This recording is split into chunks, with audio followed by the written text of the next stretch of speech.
scent of uncertainty in the air. I love it! Let's go! We relish making decisions. We delight in making our opinions count! And now that I'm in control, this game is in our hands.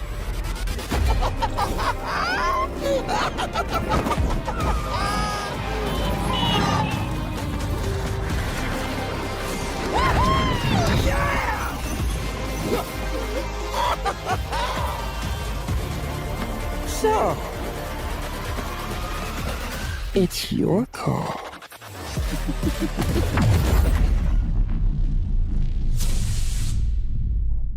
Ladies and gentlemen, welcome to the show. This is the Free Fire World Series USA 2026 Spring, and the group stages is behind us. Now the pressure will keep on building. This is day number 1 of 2 days of knockout stage, and we are looking forward to the strongest that would be coming up after the knockout stage. On the desk, I'm Neptune the Gentleman Garcia, joined by my brother, the Mustachio AJ. We'll be your casters all throughout this tournament. I love the fact that you are very excited for our knockout stage, Neptune, that you ripped out a brand new shirt for this. This is the first time I'm ever seeing this print on Neptune. So you guys are blessed, all right? So this is the sign that even Neptune is super excited for what is about to happen. We are heading on into the knockout stage after a grueling group stage, and we have unfortunately had to say goodbye to 6 teams so far. Let's take a look at what they're fighting for in this competition, man, because we are left with 18, but only the top 12 can touch what is in front of us, Neptune.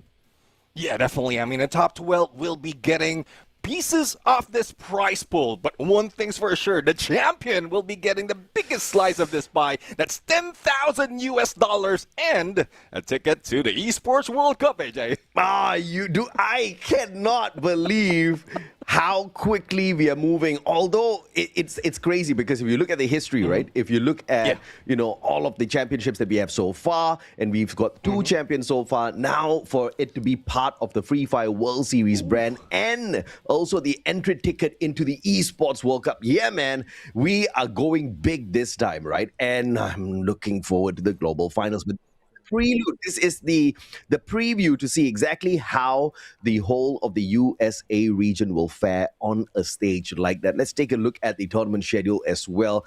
As mentioned, we have been through grueling battles of the group stage. 4 long days have completed. Each and every single day was like a grand finals of the global finals, right? 9 games every day. But that's exactly what set up the knockout stage for us. Over the next 2 days, Neptune, they will do battle. Yeah, I mean, that's 6 games overall, and I might be missing a few of those 9 matches because there will be less coming from the teams right here, but this is where it gets tight, because out of the 9 matches that we have in the group stages, some miss that opportunity to grab the points much more now that they only have 6 matches, or I would say 4 per group per day, wherein they need to hustle fast for them to get into the top 12 and head into the grand finals. Yeah, every single group will have 4 games to play, like you just said, and that's over today and tomorrow. A total of 8 matches to determine your fate. Not to determine if or not you can be champion, but definitely it will be in that region, right? Because now we have more of the Titans clashing in there. We've got more of the Titans trying to rip away points from the exact same lobby, and these occurrences are going to be fairly often. But I wonder how the groupings are going to be like. Of course, 19th of April, we are not skipping weeks anymore, right? We complete the 2 days of the knockout stage, and baby, oh baby, 19th of April, the grand finals. That's exactly when we crown the grand champions of FFWS USA Spring 2026 now.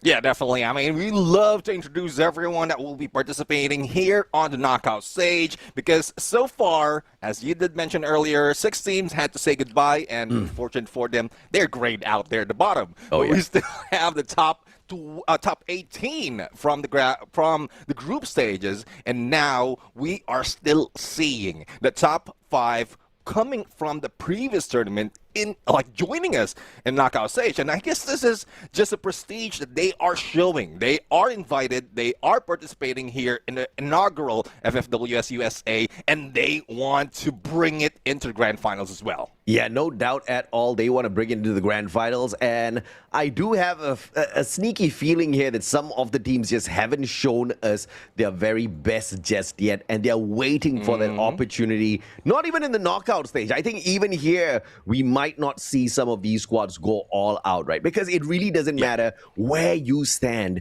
in the top 12 out of the 18 squads, because all 12 teams will move on into the grand finals. Where you stand within the top 12 doesn't give you any sort of advantages whatsoever. So why would you want to give away so much of information? But of course, at the same time, it is not like this region has got a lot of those professional scrimmages at this level running all the time, Neptune. So these are valuable opportunities for these top squads to really test their strengths against the other teams if they choose to.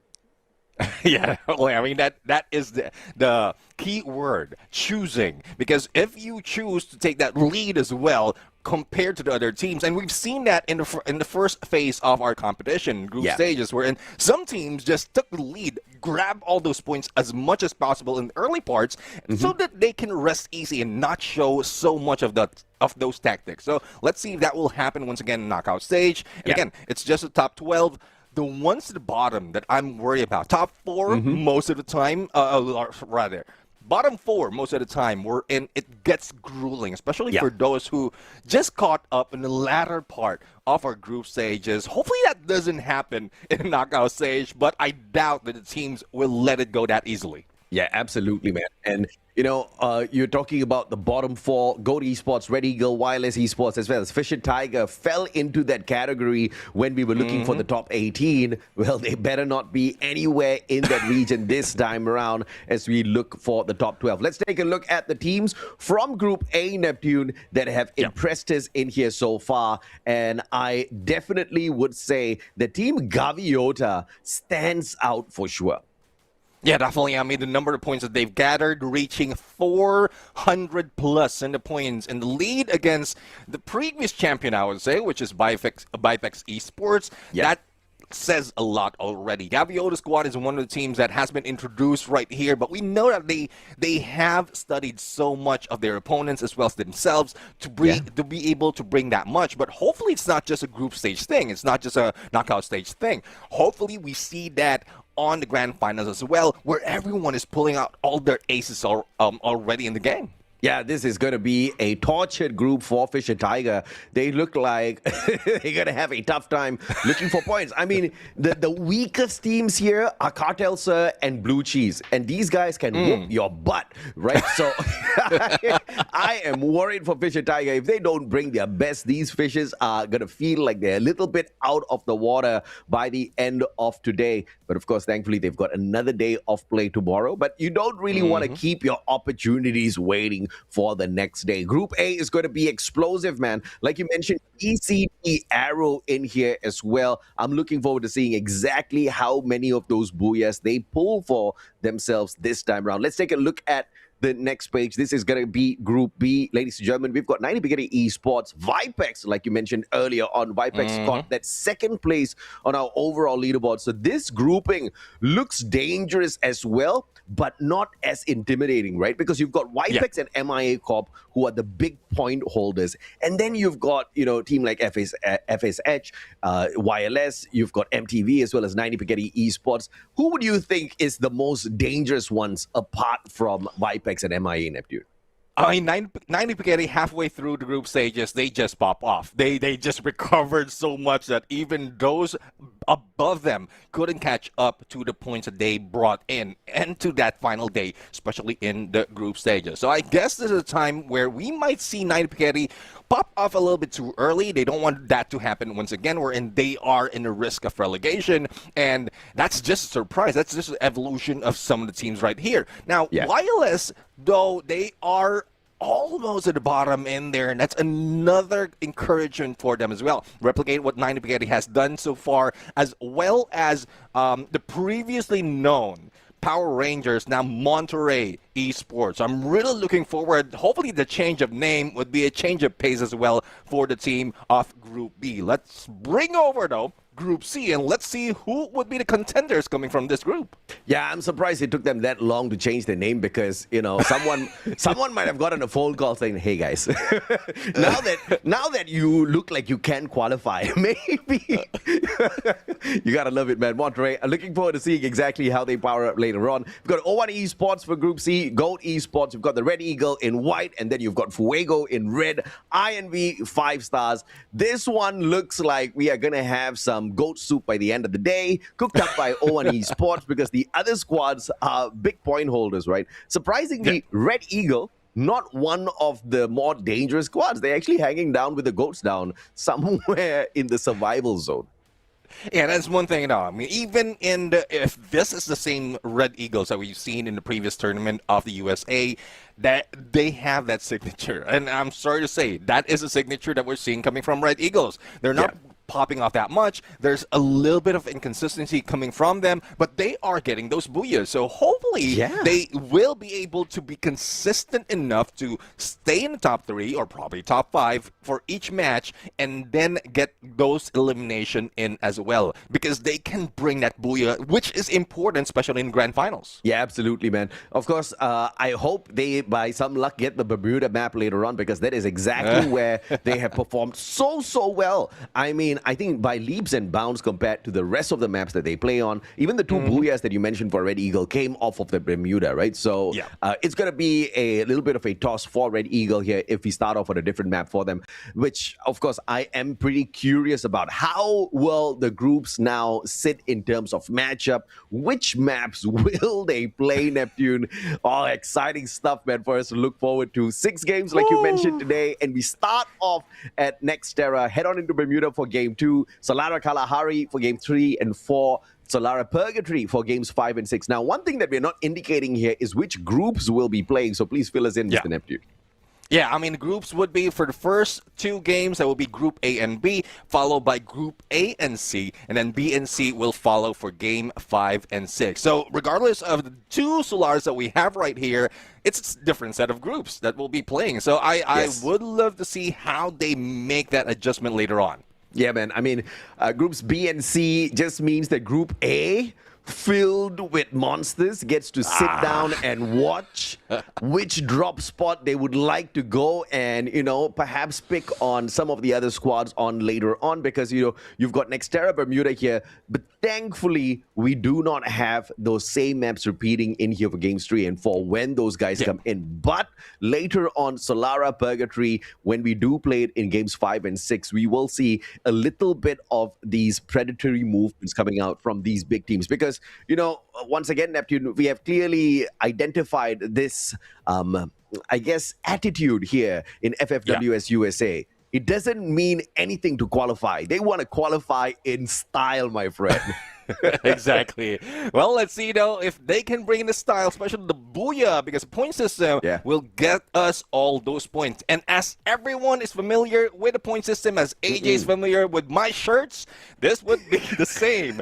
12 points will be given to the booyahs. Second place will be taking 9 points. It goes down by 1 until you get into the 10th spot. And unfortunately, 11 and 12 doesn't get any points. So hopefully they stack it up with elimination points. Yeah, we've been shoutcasting together for the past, 5 years? I know every single shirt in your wardrobe that you will whip out for a broadcast, man. I've seen them all. So every single team, right? Unlike your shirts, which are limited, Neptune, not as limited as mine. I've got very few. Damn, man, I've put on some weight as well, okay? So the number of shirts that I can wear in my closet has drastically shrunken. And that's going to be the situation for the teams out here looking for points as well, because this is something that we've talked about last time, right? Yes, during the group stage, you're going to see some massive games, and then heading into the knockout stage to see massive points like that will be a slightly lower occurrence. Not impossible, because thankfully some of these groupings do have some goats, pun intended, that they can prey on, but it's going to be tough, man, because everybody's going to be looking for that same prey. And sometimes Titans clash early. And I think we saw that towards the tail end of our group stage. And that does not mean well for any of even the big teams like MIA Corp, who kept getting kicked out. Yeah, well, let's see, though. Let's see. I mean, so far, we've seen a few of those top teams, top like stuffed up with all those goats, not only goats, but even fish, and Fisher Tiger is one of those. So I'm really, really looking forward to those at the bottom half of the group stages to really, bring up their A game already. If they can hide out, get all those information as well as all those points early into the game, that's already an advantage for them, just in case some of the teams, big teams, plan to give all, like double of what they brought in the early days of this knockout stage. Towards the end, they will not be in trouble. So let's see though. But since we're talking about teams, let's introduce the teams that will be part of the first two games in today's matches. Yeah, let's take a look at the squads here, man. I mean, you've got GCT, Arrow, Gaviota, two of these big names definitely making a lot of noise in the initial parts of our group stage. And then one squad just made its name through one main MVP, and that is Celtic through Hugo. Oh, yeah. I mean, I've been impressed by snipers out here in the USA scene, but Hugo has just been so impressive in the current season. Although they are not the most furious team out there, they are so fun to watch because of him. Yeah, exactly. I mean, he knows which angle to take. If he can prioritize it, even alone, he is taking that. That's one reason as well why the information is being relayed by the rest of the teams. When they rush and they get in I would say an off start, Hugo would be the savior of the team, not only with those knockdowns, but also in revival. So that's a good insurance policy coming from Celtic Gaming, but hopefully we see more of that towards the tail end of the competition, especially in knockout stage, because from what we've seen in the group stages towards the latter part, I think they were just giving away some points, or probably they're just in off game. Hugo might have been sleepy at that moment. I mean, there is a very big possibility that was the case.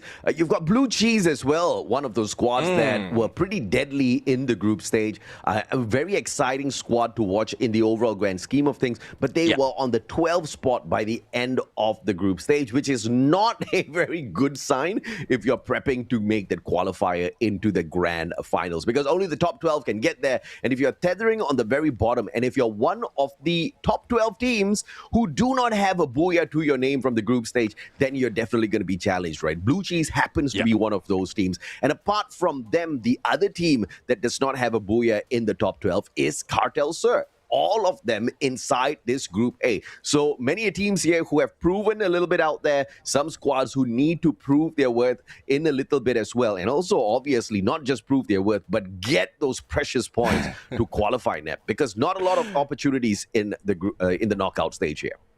Yeah, I mean, definitely not so much of opportunities. And that showing as well would not be very useful in grand finals, because yes, Cartel Sur did get a lot of points, and they were like hanging with Celtic Gaming towards the top 7. But unfortunately, they are not getting into the final circle. And that's one thing that they need to work with. I mean, first thing that they need to work with is to find the final circle, make your way through every map, just to make sure that you're close enough to get that booyah as well as get all those eliminations. But again, this might be just a group stage strategy coming from Cartel Sur, and we'll have to find out if that would change in the knockout stage. But Group B would be their team, the teams that will be going against them for the first few matches of today, and this is where Vipex will be playing. And we know Vipex would be deadly. Not only were we shown Lopez XL, but we've seen Lucas High as well on a high note with a snipe.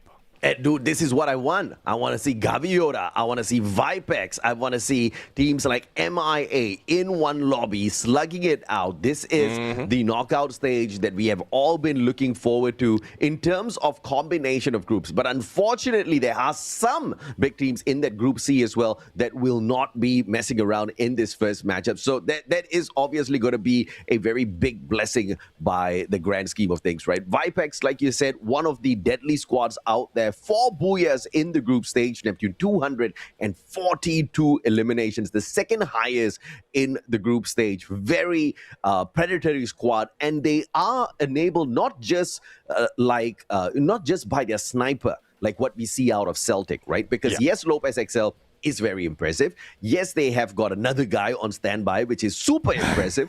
But their front line is just undeniable. You've got Lian9, you've got Urix and Wason.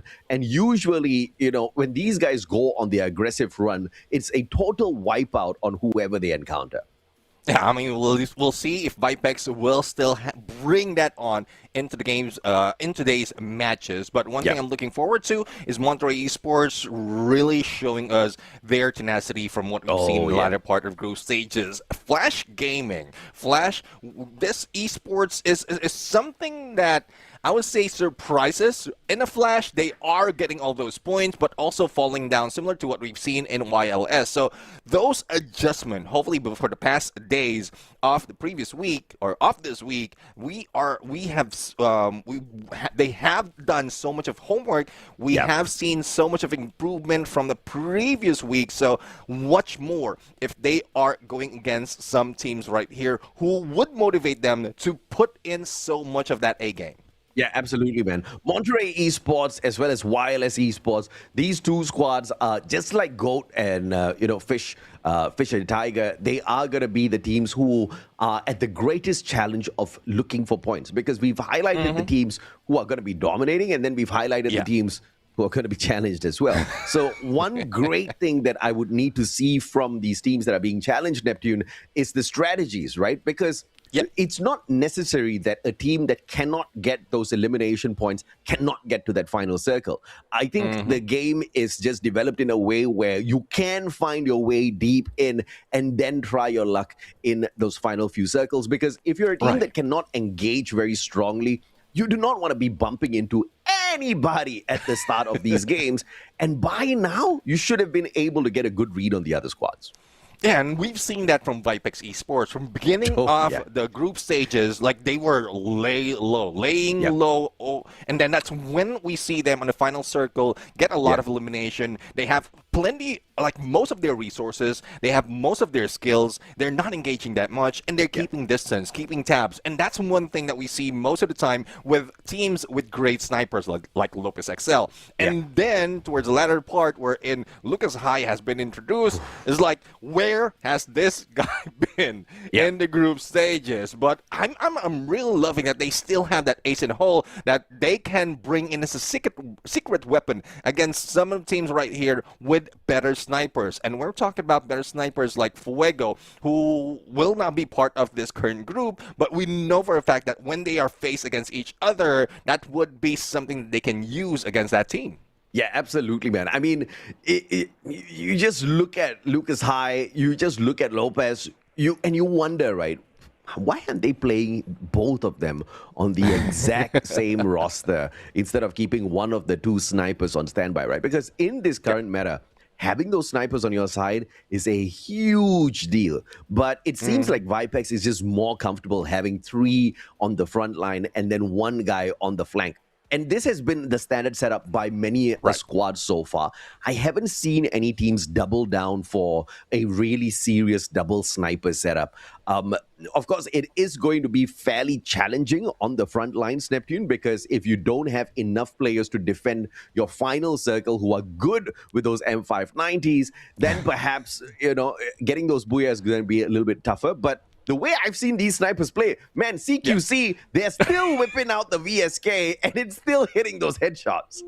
Bro, I mean, Lucas High, I can't get it out of my mind. Up close and personal, he can still wear that VSK, that AWM, and he's not being faced at all. I mean, he can jump, he can shoot with an AWM up close and personal. That guy is really deadly. And one reason as well why he's not being put out of bench just yet is because they don't want him to be targeted by a lot of teams like Lopez XL. To be honest, like snipers, great snipers from different teams have been targeted overall. The information would be, as you did point it out, the three in the front line, one in the back line. And that back line is really vulnerable of attack. So Launchpad overall needs to be used in the perfect timing to regroup. And also, if in case you're on the opposite side against these teams, then you will need to go and jump on it, work on the back end, and then that's when you work with the front liners as a backstab. But that requires a lot of communication, coordination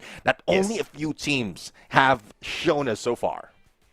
I totally agree with you, and I cannot wait to see a development in the front lines. I want to see the kind of development that is going to shock the world because, in this current meta, the snipers are super deadly, and if you've got a super sniper player on your squad, I want to see that sniper equipped Ray as the active skill. Can you imagine when you've got every single bit of information of exactly where your opponent is and you're super fast with those snipes? Man, it's going to be a deadly move. I'm looking forward to seeing exactly which player is going to be pulling that off because we haven't really seen very aggressive Ray plays just yet, apart from yours that I saw on Instagram, Neptune. Which is a surprise, right? Because it's a broken character. Yeah. It is. But there's one thing. We're going to go for a quick break before we see the first match of today. And don't go away. Make sure that you are hanging with us. We'll be right back.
lot of uncertainty in the air.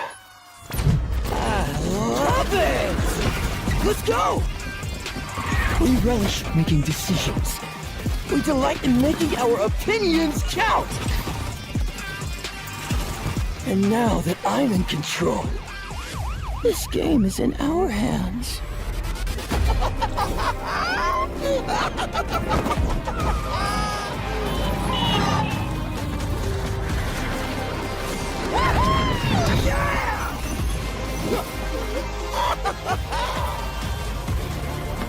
So, it's your call.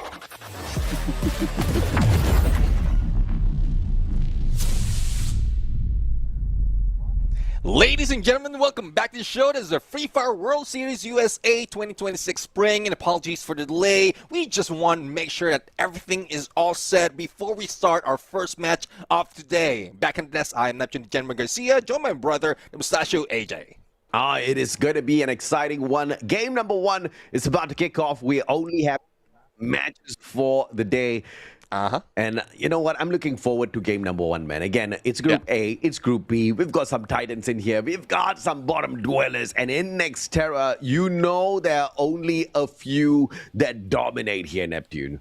Yeah, exactly. I mean, the future is here and only a few dominate. We want to see if that would change compared to what they've showed us in the group stage. Because so far, we are seeing evolution coming from those, especially who did manage to catch up from the group stage and is standing now in the knockout stage. But how will they do it? It's more of the drop spot as well as the flight path. And now the flight path is coming just south of Mortar Ruins, heading into south of Museum. And one thing's for sure, those who's aiming for Deca Square might be in a rough because it's quite far, but a few of those teams might be landing there as well.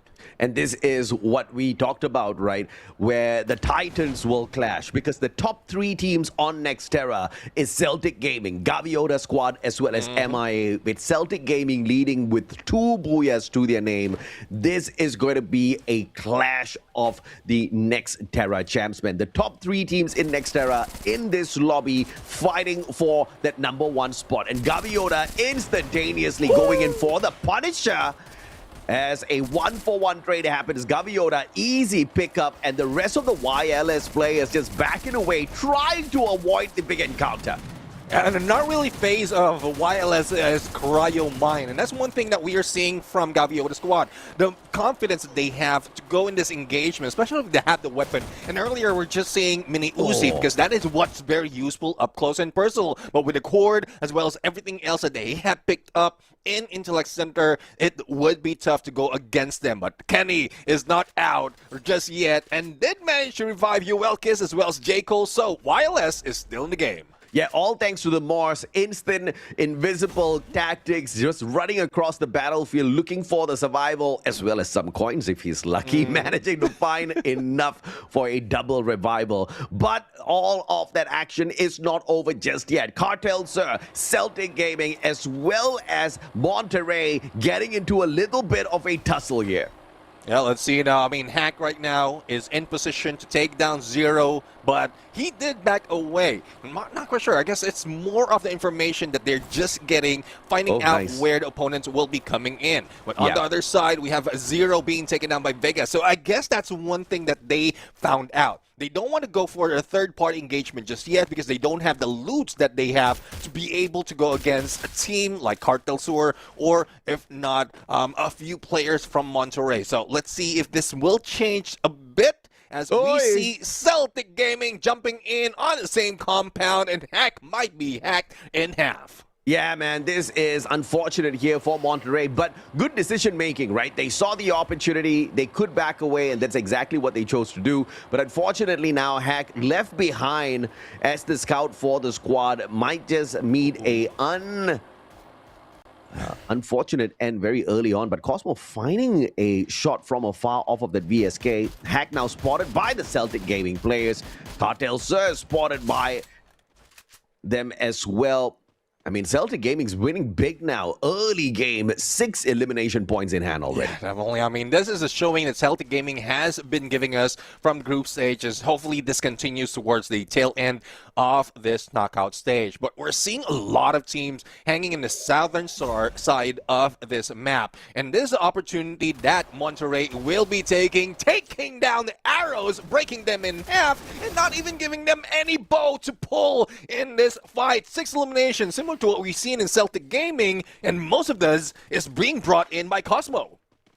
Yeah, I mean, sorry, wrong brand. Monterrey, 6 eliminations already, but GCT Arrow, just like Wireless earlier on, has one final survivor. Let's see if or not they will be able to get away. But Vipex now landing straight up on Monterrey. Zamas, Alvaro both down, looking for the third one as well as Urix hits the double. Cosmo about to be expanded inside the time turner. Lian goes in for the shutdown, instant pickup, and Vipex, the moment they arrive, they show Monterrey those 6 points mean nothing in this lobby. Oh, and Monterrey will be eliminated following MIA Esports. So this is not a day, this is not a match to have your M or to have an M in your name, because both of them has been taken down. And that was off screen that we see in MIA. And it's just unfortunate that everyone was, like, despite of the northern flight path, everyone was staying in the south. And that forces everyone to go for the early engagement, third party. And that's one thing that you need to be prepared of. If you have a chance to move out of the way, flank, probably a long flank outside of a circle, especially in this phase wherein the circle doesn't hurt that much, then that could be a great plan, wherein you can get position, find a final circle later on, and then probably get a few more points. Now Gaviota just making sure they play this really safe, not wanting to be spotted out by these other squads, just focusing on the looting game. And this is a strategy I really respect, Neptune, because it's not like Gaviota can't pick a fight, but they are smart enough to understand that it is all about what you've got in your pockets when you want to take on the big boys later on. Because if you're not suited up for that final battle, getting eliminated early just doesn't put up a big case for those big numbers of booyahs that you're looking for by the end of the knockout stage. Yeah, I mean, I'm loving the position and rotation being brought in by Gaviota. They went in battle in Interlake Center earlier, leave that, headed to Twin Bridge, and now going in on to the right side of the map. They might be meeting with Blue Cheese in a bit, but those who stick or who just arrived in Intellect Center would be battling against each other, and one of those is 90 Piketty Squad. Now, this is a chance for them to take down GCT Arrow, because earlier they were almost taken down. GCT Arrow only had 1 player remaining, so it seems like GCT Arrow is not bringing that A game just yet, and that's one thing that 90 Piketty can take advantage of. Yeah, absolutely, man. And of course, the team is currently focusing on re-looting to make sure they are ready for more battles later on. And a little bit of a progress stumble here as 90 Piketty does not want to leave them alone. But Blue Cheese up against Gaviota. This is going to be a big one. Gaviota up against Eric on the back lines. Eric shuts down Gaviota. Now the sniper, unfortunately, not going to be surviving that one. But the rest of the Gaviota squad annihilating the Blue Cheese players. Eric from up top. The AUG helping him out big time. Gaviota, do they go down now? Instantaneous revival. They pick up their team members. And Gaviota, who's too far away from them, might just be the only one sacrificed here. Oh, let's see though. I mean, there's a huge chance that that Gaviota can be picked up, but everything that follows is because of King. And King was the one who get 5 elimination, if not 4 elimination out of this battle. And I'm really loving how it's turning up right now as the chase is on, and the final player might be taken out as he goes for the flank, but a great hiding spot not to be seen by King. Did he just use his Valiant Dash for his own glue wall unnecessarily? Misclick. King managing to go in there to make sure the rest of his team members do not get annihilated by that beautiful play. But unfortunately, that beautiful play turned on its head because King was ruthless on those front lines with the M590, except the final hunt just got juked towards the right-hand side as the player made a way towards the left. 90 Piketty Esports taken out as Gaviota now just a little bit more violent. Cartel Swerve picking up their 4th elimination point here as they bump into Fisher Tiger, who look like they are helpless as they try to get away. Alacino, I don't think he's helpless. He's turning things around. Zero almost taken down, and it's because of the timing of the glue wall. There goes Zero down to the ground. It's because of Q-Tai. Now let's see if the follow-through would work for them, because it seems like Q-Tai is making it work, but unfortunately the glue wall is not placed properly, and he goes down, giving chance for a pickup onto Zero XZ. My God, that was almost a tripler there for the guy. Fisher Tiger close to pulling off a phenomenal survivability just thanks to Q-Tai, but unfortunately, it all came crumbling down as those players just came trickling in one after the other. GCT Arrow making sure they stay low to the ground as they circle around just the outside perimeter of the next zone. Q-Tai being hunted down by the Vipex players. Fisher Tiger just not having a break here in this lobby. Yeah, I mean, he has been spotted even with the binoculars, but it's a good thing that he's playing solo right here, because Q-Tai, after being revived, just pulled away from the rest of the squad. Feng, though, is using this platform as, I don't know, observation platform, just to give any information for the rest of the squad. The only question, though, is will he survive the fall if he managed to jump down? And I guess it's more of what he has to do to pull away from Vipex, make sure that they're alive. A little bit of flex right there with some emote. Yeah, I mean, why not, right? Because you're all alone up here, and you're probably going to be a tad bit lonely after a while. But he's quite worried as well. He's just running around in circles, just hoping and praying. No revive player just drops right on his head and takes him out. He buys a hit list as well. That's going to be fun as we watch exactly what's going to go down here. Gaviota, 7 eliminations strong. And, well, not Gaviota, the player himself. I mean, the squad. And King with the Penta. Of course, not like the rest of his team members didn't really put in those shots, right? But he was the one who could stay quick on his feet to avoid getting taken down and just made full use of the assists off of the rest of his team members. So great plays off of him in terms of mechanical capability. But this next setup between Vipex and Celtic looking dangerous, Neptune. Yeah, I mean, just look at that. I'm seeing Hugo already far away from Rescue Squad. 3-1 split really working for them, because Hugo might have an angle, and then once a knockdown happened, then that's where Celtic can go for the rush. But this time around, it is Cartel Sur who's feeling the wrath, and that is shot to the heart from GCT Arrow. But they have lost themselves in this fight, but good enough, they have 5 eliminations already. So we're left with 8 teams, but it's not over just yet. A few of those teams need to move forward and get into Museum just to get the next phase of the circle. And 3rd to 4th is not a joke. They will be hurt, and that is what's happening to Blue Cheese right now. Gaviota versus Vipex. That encounter has started already. Lopez taking King down as well off screen. I need to take a look at this big fight. Gaviota hitting on the Fisher Tiger squad as well. My God, that means they've already made it into this next zone already, and they must be in a prime position to spot out everybody else. Fisher Tiger not having a break at all as GCT Arrow finds one of their players right outside the circle. I mean, the whole of the Fisher Tiger squad has now gone into just survival mode, hoping and praying to be able to avoid engagement, split up on the battlefield. But that's not going to get a lot of points at all, Neptune. Yeah, definitely. I mean, you don't have that much of recovery if you're split up. A knockdown might happen, and if there's a vending machine, then you can go for a revive, but it doesn't work that well in getting as much elimination. You're just playing with placement point. And let's see if Gaviota might end the suffering of Fisher Tiger in this area of Farmtopia, or would it be GCT Arrow that would be feeling their wrath, because they're very close?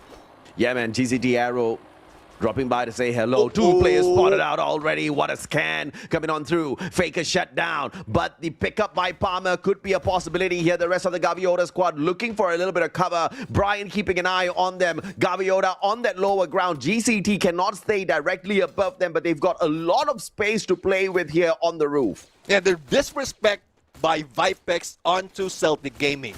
they're literally ignored and focusing more on where Gaviota and GCT Arrow is. And I'm loving this from Vipex because they're trying to get the engagement from far, and they do have Lopez XL to make that work. But they are on the edge of the next phase. They might be gunned down later or whatnot, rushed by Celtic Gaming. But I guess it's not part of the plan. Since they cannot rush against Celtic Gaming, they just need to work with those who will be pushed by the zone. And we are seeing that in a bit, we will be witnessing GCT Arrow as well as Gaviota that would be pushed towards the opening that would be clear shot by Vipex. He's taking a little bit too long to get into the circle here. And Fisher Tiger just split up, and what? Boyd on that jump pad, VSK shot with a knock. That could just be a big distraction to pull Blue Cheese away so that the rest of the Fisher Tiger squad can make their way into the circle. What a play here by Team Flash. Fisher Tiger still outside. Team Flash with a great jump pad positioning, great defensive spot for them as they hold the compound beside Celtic. Lightning Zone triggered, and I think Flash Gaming or Flash Esports will be doing what Vipex hasn't done. Take down Celtic Gaming, but GCT Arrow, as mentioned earlier, will be forced to get into the next phase of the circle, and just above this team called Celtic Gaming. But they're safe out of the crosshairs of Hugo, but still in clear shot of Flash as well as Vipex, as Fisher Tiger would be eliminated. We are left with 6 teams remaining. 4th going to the 5th phase is going to be deadly, AJ. My goodness, GCT Arrow, they've actually got a damn good spot here right on the roof. Everybody else are inside. Vipex just looking for some heads, but GCT Arrow just being super elusive with those plays. M79 in the hands of the GCT Arrow player as well. This could just be deadly the moment Vipex steps out of their compound. And that's one thing. They are primed already. GCT Arrow get information from that rooftop, and now all they have to do is wait. In a few seconds, that shift will happen, but it doesn't force Vipex to move towards GCT Arrow. It gives them the opportunity to back away, and hopefully that is what Vipex will be using right now as they go in for the flank, and the shift is on. Everyone else other than Vipex might be in trouble. Ah, man, the Bolt Maker is just super annoying in a situation like this. Who's going to be the next squad that pulls out yet another lightning zone? Because here comes the circle that's going to be moving. Everybody's going to be jumping outside their compound right now. And this is that opportunity for GCT Arrow. Flash taking the backstab position, looking for Celtic Gaming and the opportunity. Yavi got stuck. He's got the cord in hand and unlimited bullets to spray down on everyone. But just no angles to work for Celtic at this point.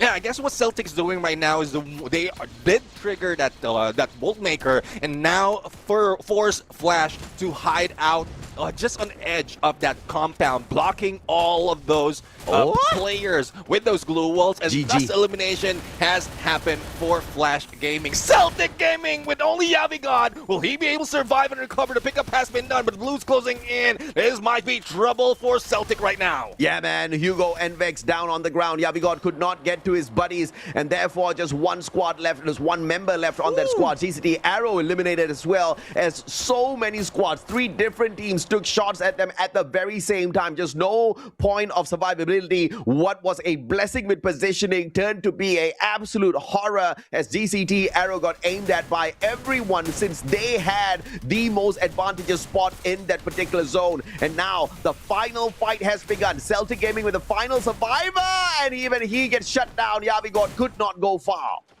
It's tough for Celtic Gaming, but as we look into the battle of Vipex and Gaviota, Vipex, the one that was graced by RNG to go with the shift of the circle, is now going against Gaviota, who's hungry for elimination. They did go in front lines, but unfortunate for them, they didn't end this fight just yet. So both teams has a chance to recover, and it's a good thing as well that Blue Cheese didn't prompt to engage as they fight each other. So Blue Cheese might be the one in trouble right now, as a flank by Wason as well as Gaviota on their other side. So this is Rats trapped by 2 top dogs. The Rats are about to be hunted in the most vicious way possible. Gaviota with a headshot from afar. King with the finisher. Beautiful. Vipex, they steal the points away. Gaviota with the hard work. Vipex eating off of the uplanes. And that sets up a 3v3 for the first Booyah holder here in the knockout stage, Neptune.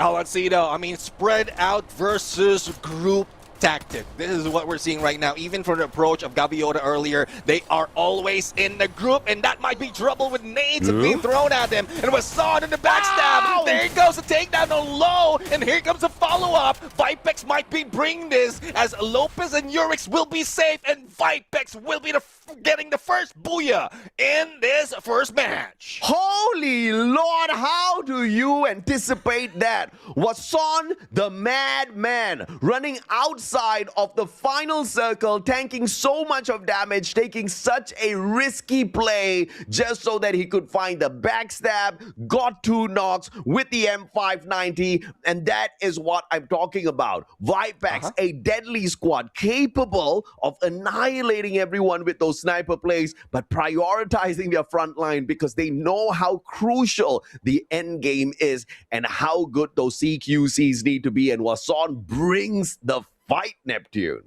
And that's one thing, though. I mean, we've seen that signature coming from Vipex right now. They're not grouping together. We are seeing a specific role being taken, like, seriously by the teams. And Wason is one of those who knows that he takes the front line and he trusts the ones on the snipe. And that's what happened in that situation, the final situation. But as we look in Gaviota, they are going aggressive right now. I think they got 12 elimination before that game ended, and that's a lot already coming from this team who usually slows down in the beginning. Yeah, and Monterrey as well got eliminated with only 6 eliminations on their side. So that was a little unfortunate. Vipex, they came across many opportunities, and many of those opportunities they made the best of in terms of elimination points, right? Gaviota, on the other hand, they were choosing for a little bit of a slower game. It's not like they did not take the opportunities that came their way, but they were definitely in a more evasive mode in this first lobby, I noticed, Neptune. Not really looking for those eliminations, trying to get to that final circle, but they didn't really put them in a good position to overtake Vipex without the booyah. Yeah, that's one thing. I mean, it's more of how coordination would work, but coordination, and it's still strategic. Because at some point, if you're so coordinated, group up, and you don't have specific active skill that would pull you away from being naded or being like thrown over utilities like the Steffi, then you will be in trouble. And that's where Gaviota failed in that final moment. Edge of circle, glue walls up, damage has been dealt, and they're trying to heal up. Thus, Wason took advantage of that final situation. But speaking of final situations, some of the teams are using that Bolt Maker in better situation, and Celtic Gaming is one of those. It's just unfortunate that afterwards, when the shift happened, they're being pushed outside in the open of some other teams. Yeah, I think it was also unfortunate the way we saw GCT Arrow take their position, right? Because they had a great jump pad use to get into the compound. They had that high ground advantage. They had the M79, the grenade launcher in their hands. They had Vipex right beside them. And if they had finished off Vipex right there, they would have had a very big opportunity for Booyah because they would have taken the defensive spot of Vipex. But they just thought a little bit too long, wasted a bunch of grenades in that process as well, and then got turned on by everyone in that lobby. I think 3 squads started shooting at them at the very same time. And of course, towards the very end of this was that play off of Wason and Urix, man, outside the circle. And this is why those team boosters are so crucial in the current state of the game. The MVP, the one and only king, 7 eliminations, no headshots, no problem. 3,217 on the damage and the 2 assists, rocking the Valiant Dash off of that Oscar. And this is that one guy who will use that Valiant Dash even when he has no reason to do so. But when he does, it's fairly deadly, especially in those final circles, Nep. Well, let's see. Let's see. I mean, so far, King is something else. Even in the group stage, this is the ones who rock that Ray before everyone else, and we've seen him does it well. He's not using it right now because the Valiant Dash works even better, a little bit too better that he's bringing down his glue wall, as he did mention now. And let's see though who's going against him on that head-to-head, and will he be part of that head-to-head? Because MVP most of the time you would be there, but a team would bring might bring 2 players, if not 1 from the opposing side. And we're getting 1 to the from the team that didn't get the booyah. So I'm expecting someone that will be coming from Vipex, rather whether it's Urix or Wason. So let's see as we look into the head-to-head. Yeah, absolutely, man. I mean, we want to see the head-to-head here to see exactly how good the players were. And I have to say, not a lot of difference except the headshot department, right? Wason versus King. King is very deadly with the M590, but Wason is just slightly more poisonous with the way he has his accuracy set. Because when he finds those heads, especially with the speed of movement off of this guy, he doesn't need as much damage to get those eliminations like King Neptune. Mm-hmm. Yeah, exactly. I mean, we've seen how well Wason is taking the front line. Yeah. He goes above and beyond of what is asked from him because most of the time you stick with the team if you're the rusher. But Wason is trying his best to do even more. And it's just quick decision making coming from this guy. And I'm loving that Wason, after coming back from winter, is much stronger this time around, but not as strong as King because we've seen King from the earlier parts when they were starting it off in Intellect Center towards the latter part wherein they're getting all those those elimination before the booyah happen. They're still bringing the numbers, but it is what it is right now. It's mostly Vipex who made the adjustment quite well, especially favoring the shift of the circle that made them grab that booyah. Yeah, Wason is the example of what happens when winter does not kill you. You come back so much more stronger. Let's take a look at the next stat here. The overall stats from the game: 80 eliminations, 63k damage, 52 total headshots, and that's not too bad at all. Super impressive in terms of the total eliminations, but look at the knocks, look at the rescues. Teams are desperate for the survival, and it looks like we have just a stronger set of survivors here. Granted, they are definitely the top 18, well-deserved. That's how they got here in the first place. So you're going to see a lot of those pickups coming on through. With 21 throwables used, this is, again, a place where I think GCT Arrow could have just been a little bit more deadlier with the M79 in their hands, Neptune. They could have taken the fight up to Vipex. That could have resulted in Vipex having more eliminations, for sure. But it could have also resulted in GCT Arrow pulling away the first booyah. Yeah, that's one thing. I mean, they got position already, but they're also out in the open for the rest of the team. And they waited for that shift to happen, which favored Vipex. And if in case they time it as a shift did happen, Vipex is already out the building on the other side. That M79 would be deadly. That would be a surprise from Vipex because they wouldn't know where it would be coming from. But they know the pressure was coming from GCTA, but it's a little bit late to turn back towards that final moment, giving GCTA almost the advantage that they would need. Yeah, absolutely, man. And of course, that's how the cookie crumbles, right? When you are in such a heated lobby with so many titans, the last thing you want to do is just give away your position and take a lesser preferable defensive spot. But it's teams who usually make the first move who walk away with the most number of points in a lobby like this as well. And I think, as much as I wanted to see a better play off of GCT Arrow, we saw a phenomenal defense off of Vipex. I mean, no nade could touch them. They just went far off towards the other corner of the room, and they just waited that out for the perfect opportune moment, like you said, for that circle to move. So brilliant in terms of strategy as well as timing. The shot calls off of Vipex are just a notch above the rest of the squads at the moment, Neptune. Yeah, exactly. I mean, we're looking for more of Vipex. I mean, this tenacity, we rarely see this from Vipex in the early parts of this game. Most of the time, they slow down. They don't get that much information.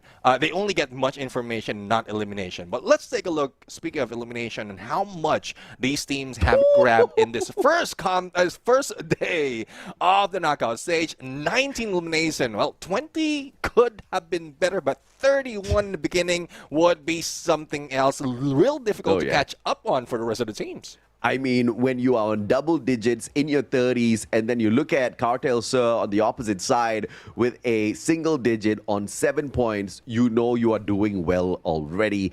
I mean, Gaviota as well as GCT Arrow picking up decent number of eliminations for themselves. The only thing that makes a difference in terms of points for them is their placement points. GCT Arrow got taken out way before Gaviota squad, like we observed earlier on.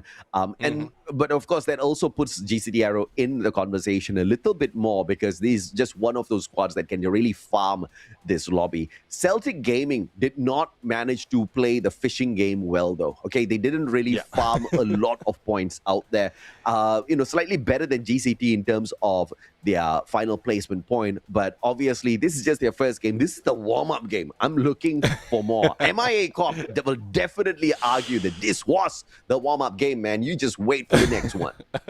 Yeah, I mean, let's see. Hopefully they're not MIA, like missing in action for the next game, because that would be one of the tough spot that they will be getting before they will be introduced in map 5 and 6. Second game or second map would be their second match as well before they go in for a rest. And Group A would be the team that would be getting more of the momentum all throughout this day. So let's see if that would change later on when we get into the next map, which is, I would say, Bermuda, the OG map of the teams of Free Fire. So I'm really looking forward for what's going to happen into this next map. Yeah, absolutely. I mean, we are looking forward to seeing exactly who's going to dominate, because if you pull up the information from the group stage, you've got Gaviota, Vipex, as well as INV, who are fairly dominant on this map. INV is not going to be playing just yet, so that leaves us with Gaviota and Vipex. And the last time we checked, they did fairly well in the previous lobby. So they are going into Bermuda with a lot of momentum. They're going into Bermuda with a lot of performance already proven on this map. So the other teams, well, just stay out of their way, guys. Fun fact, Gaviota out of this map is the only one that grabbed 100 plus in elimination points. Yes. So compared to the other teams, like 140 in elimination by Gaviota squad compared to Vipex, who only got 81. But this might go back to the story wherein Vipex is not really good at much on elimination, just trying to get as much in Booyah and placement point. Gaviota is just something else when it comes to being aggressive. I mean, thank you for bringing up that point, Neptune, because they are just ridiculous on Bermuda, right? 100, not even 120, 140 eliminations on this one map alone just makes Gaviota that, like I said, stay out of their way. You do not want to bump into them no matter what. Both Gaviota and Vipex have got 2 Booyahs on this map.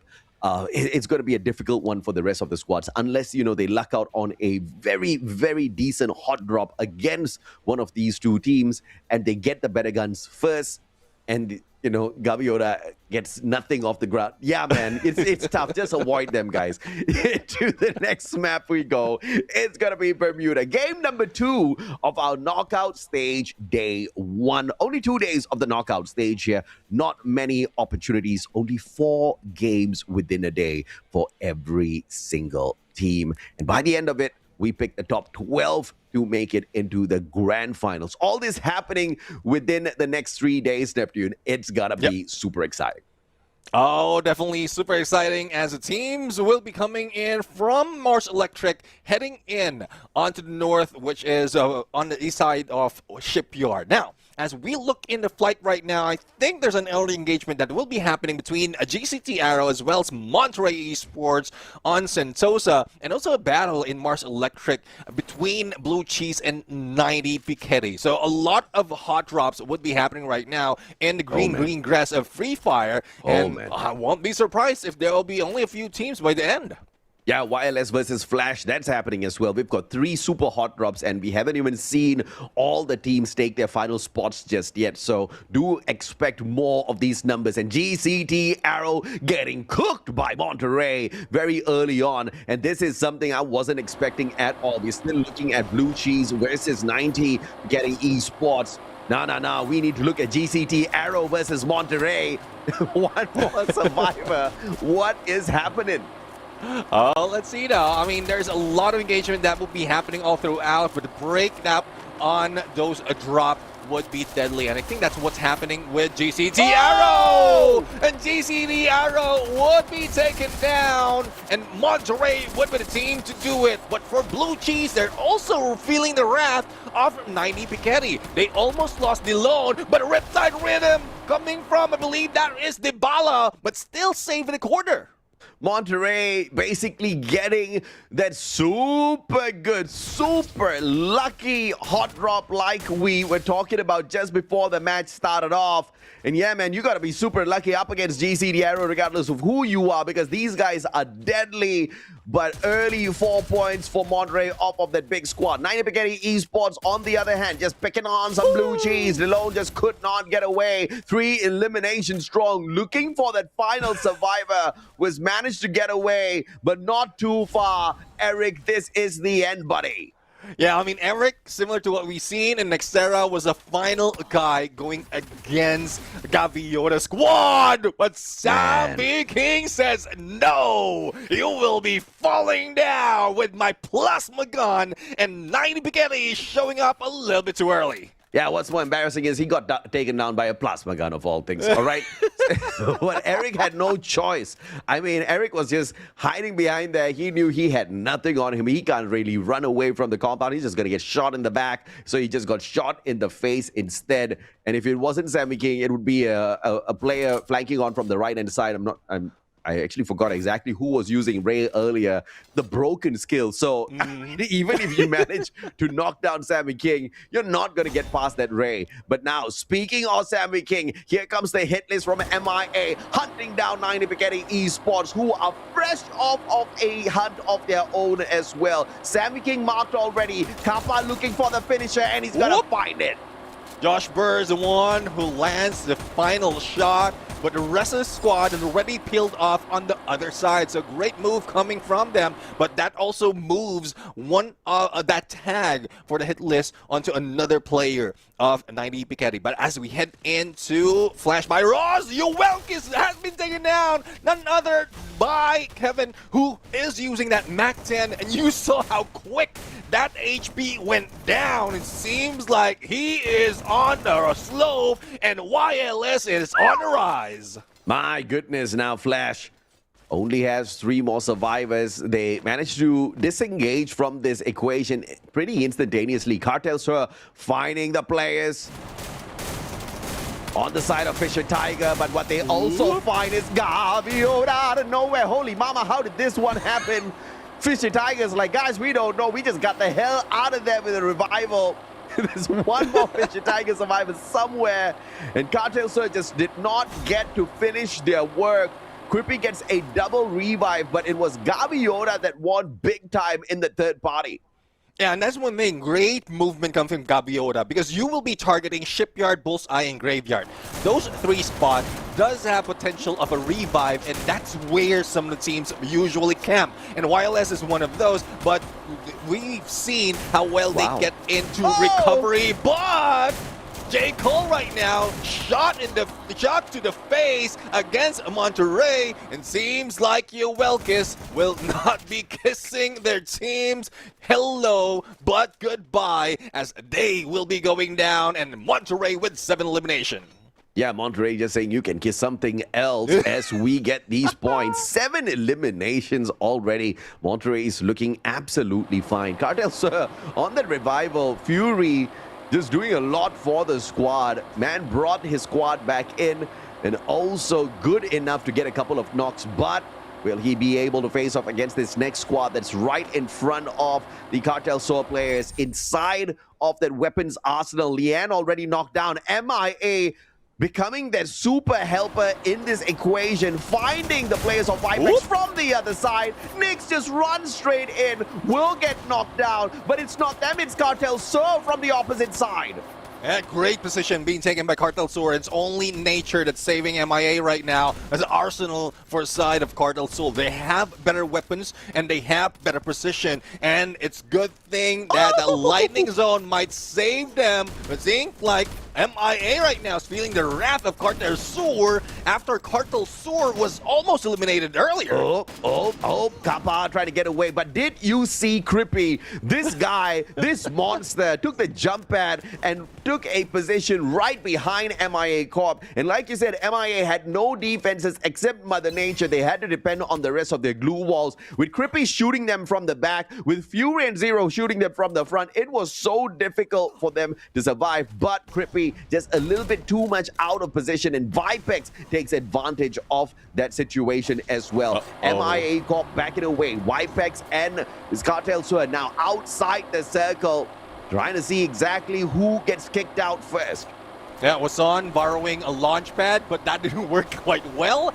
Thus, it will be jumping short. The Lightning Zone would be damaging a little bit of the HP coming from Vipex right now. Though we're only in the second to the third phase.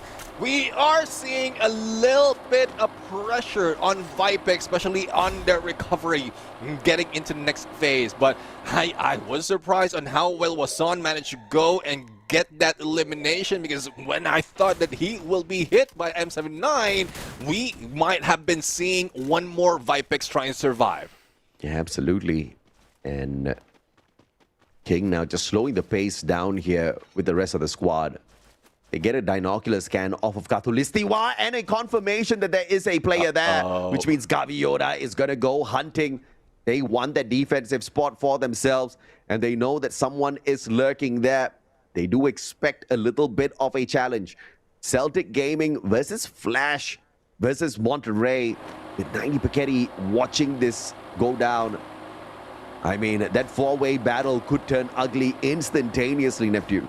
Yeah, let's see though in a bit as we go and find out who else will be hunted by Gaviota squad. One of their players, which is Fury, has been taken down already because of that scan, or that binocular scan, and has been put in on Katulistiwa. But it's a good thing that William did manage to wait it out. He will be able to go in for revive and make sure that the team is a full squad. For Flash Gaming, not too flashy though in the movement, a little too slow in the monster truck, but they are safe spot on the higher ground. So I guess this is what they're aiming for, survivability towards the final end of the circle.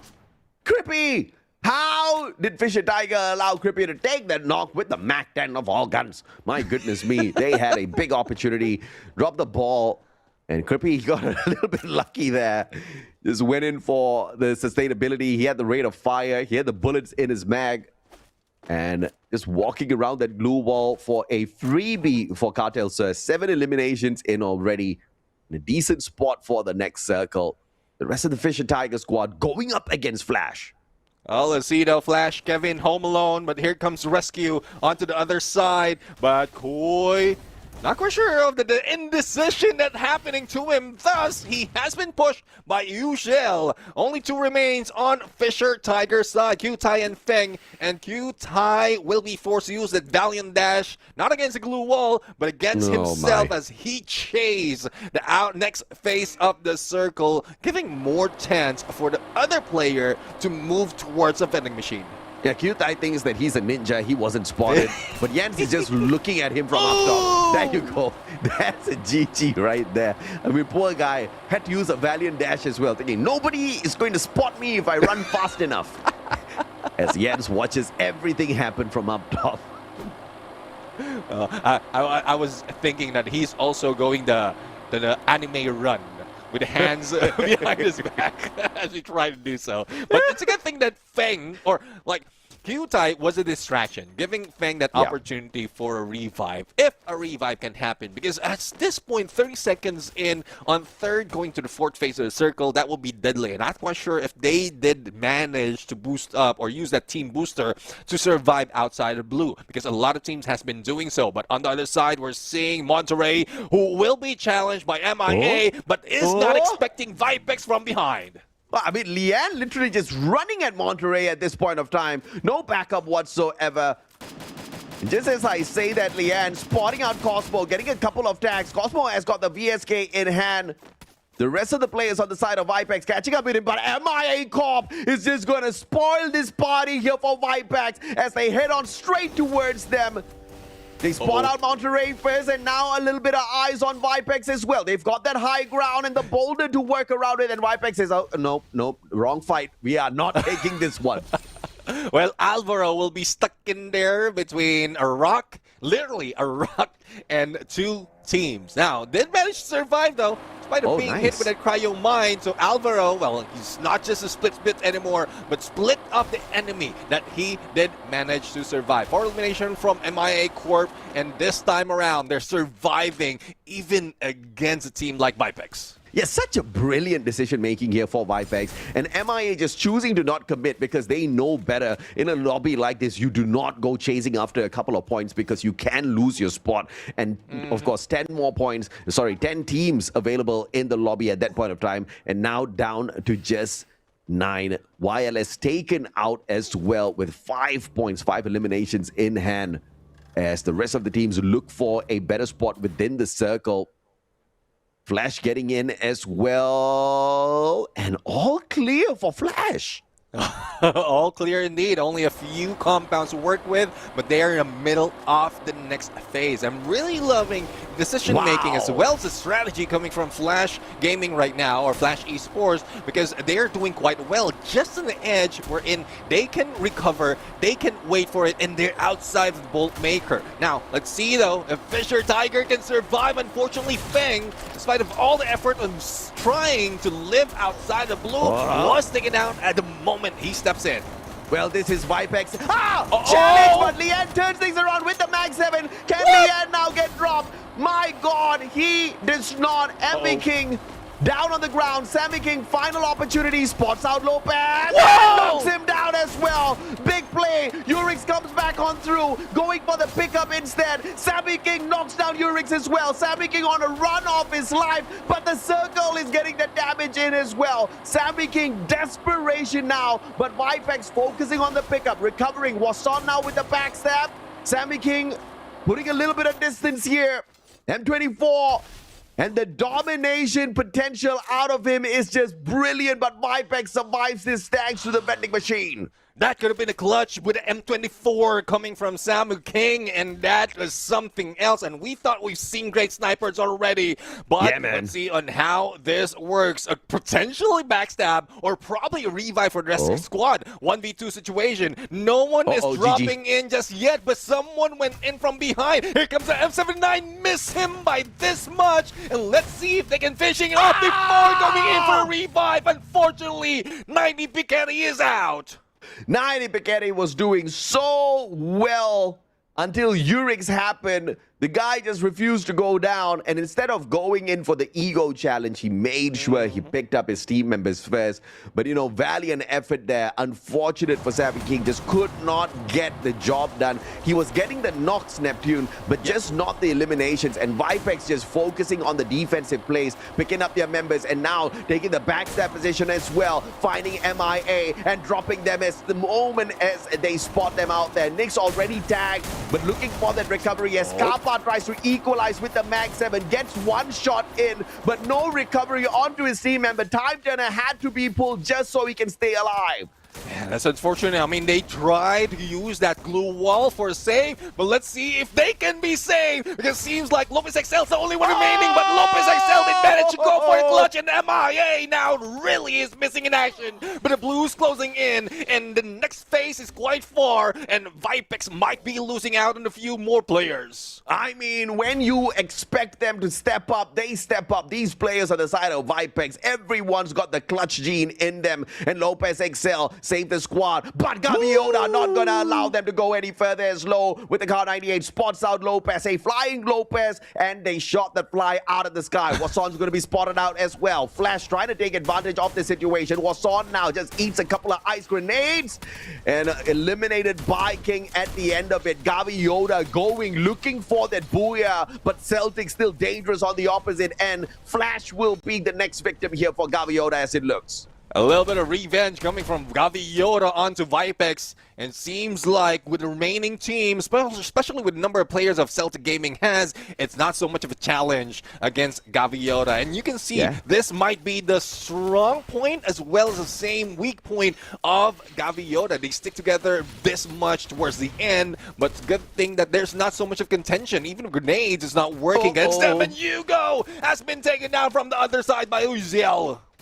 And Kelvin just got a God-made distraction, making sure to slow down Gaviota. But the problem here is Celtic is decent from the opposite side of the battlefield. Celtic doesn't have the numbers, though. Gaviota just could not get rid of the players on the side of Flash Gaming. Celtic brought a little bit of attention towards themselves, and Focus is trying to check out the situation to see if or not he can pay him a little bit of attention outside the zone with that reposition, and now taking a little bit of a risky spot up against Flash, allowing players of Celtic to get a knockout.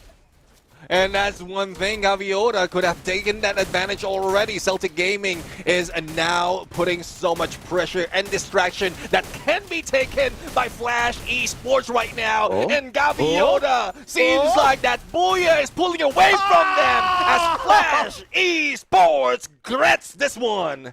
Wow! Wowee! Wow! Flash grabs the booyah here for themselves. A little bit of patience play, and I have to say a little bit of luck, because Celtic could have just shut up and sit that one out. They did not have the numbers, but they had to just pull some shots. And of course, taking a peek at Gaviota meant death, because they could have just stayed out of that one. Gaviota was naturally approaching Flash Gaming already, Neptune, and that one decision that was made turned the tides on them, because Gaviota started paying attention there. Flash now took the strategy that Celtic Gaming should have played. They were like, wait, they want some heat, let them have it. We are gonna stay away from it. But it's all about the timing, because Celtic's no chump squad, and Gaviota, when taking the fight to Celtic, had to go outside the circle, sustain a little bit of damage, as well as some shots from the Celtic players, and Flash, with the timing, took the right rush,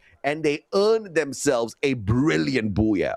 Yeah, definitely. I mean, brilliant indeed. The timing is one thing, the position is another. Just trying to stay away from Gaviota's squad. But I'm just doubting that decision-making by Gaviota, because they could have moved, like, together against Flash even beforehand, even before the circle starts closing. They were distracted by Celtic Gaming, but I don't think they, I think they know exactly that there's not so much of opponent on that side. That would depend on the glue wall as well as the shots being taken by the team. But it's just that they were in an angle where even Flash Gaming was shooting at them, thus they don't know where to turn, and was worried that they will be taken out early onto the other side if they manage to rush against Flash Gaming, which could have worked entirely, because they do have stronger frontliners in that fight.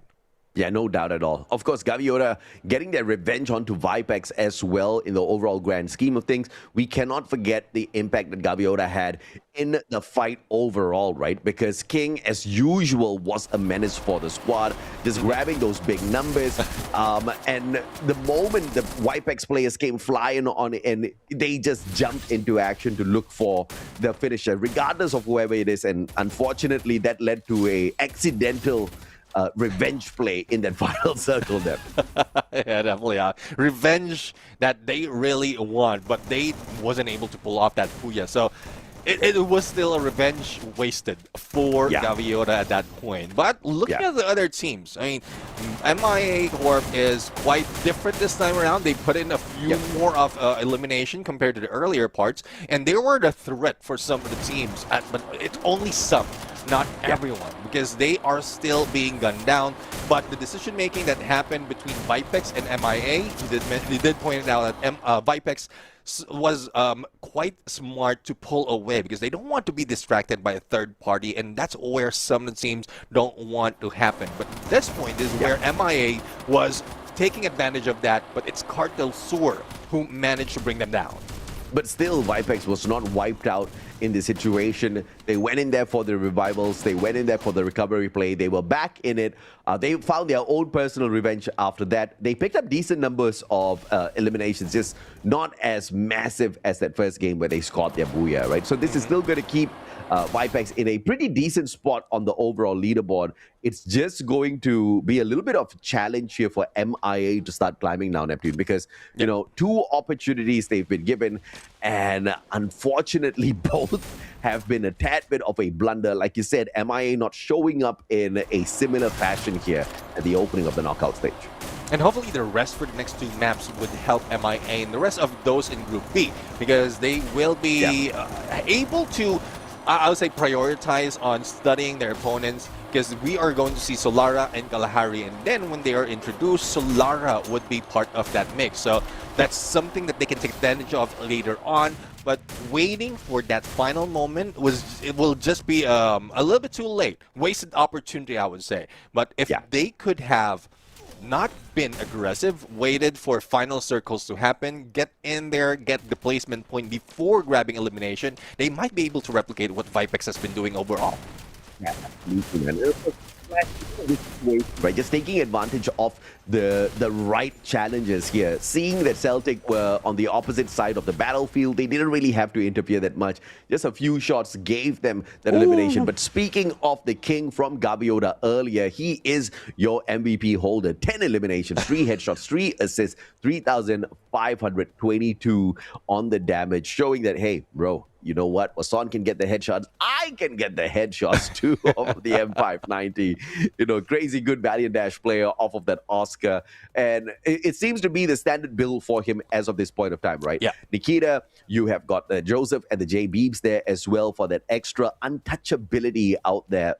A slight bit of a walking tank version of this guy with the R1 Dinoculus as well, making him a well all-rounded player that can get the information and take the fight to the opponents. I'm really loving that Nikita has been sticking it not only in Clash Squad but also in Battle Royale, because that reload speed is really crucial, especially for those who are using the M590. And if you will get that, like land all those shots like what King has been doing, then you have more opportunities in winning the fight. But let's see who's going against King this time on a head-to-head, and it would be Uziel coming from Flash Esports. So they did get that booyah, but in comparison of elimination, it's quite that far. Assist though, and headshot, assist would be equalized. Headshot and damage would be still favoring King, but I'm really loving that Flash is having a representative for them that would take a lead of this team.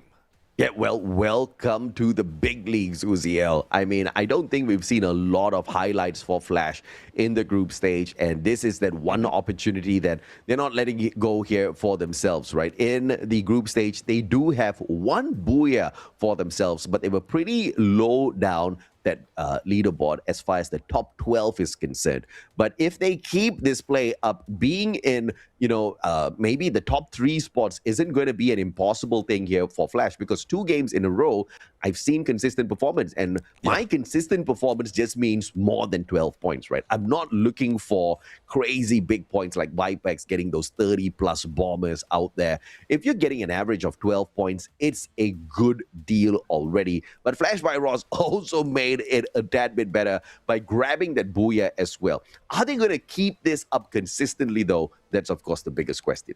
And that's one thing. I mean, if you get that motivation already, and now that they're finding out that they're going against a team like Gaviota Squad, as well as Celtic Gaming towards that final circle, that might give them a little bit of boost of confidence, and also to stick with that strategy. Like, not get that aggressive, especially if they have a full squad, and wait for the perfect moment. And booyah is what is important, especially on the next stage after the knockout stage. So let's see on how that will work. Head-to-head is already done. Let's head over to overall stats to find out how the entirety of that lobby worked out. Like a little bit more, I believe, in total elimination, but less in the damage that we've seen from compared to the previous.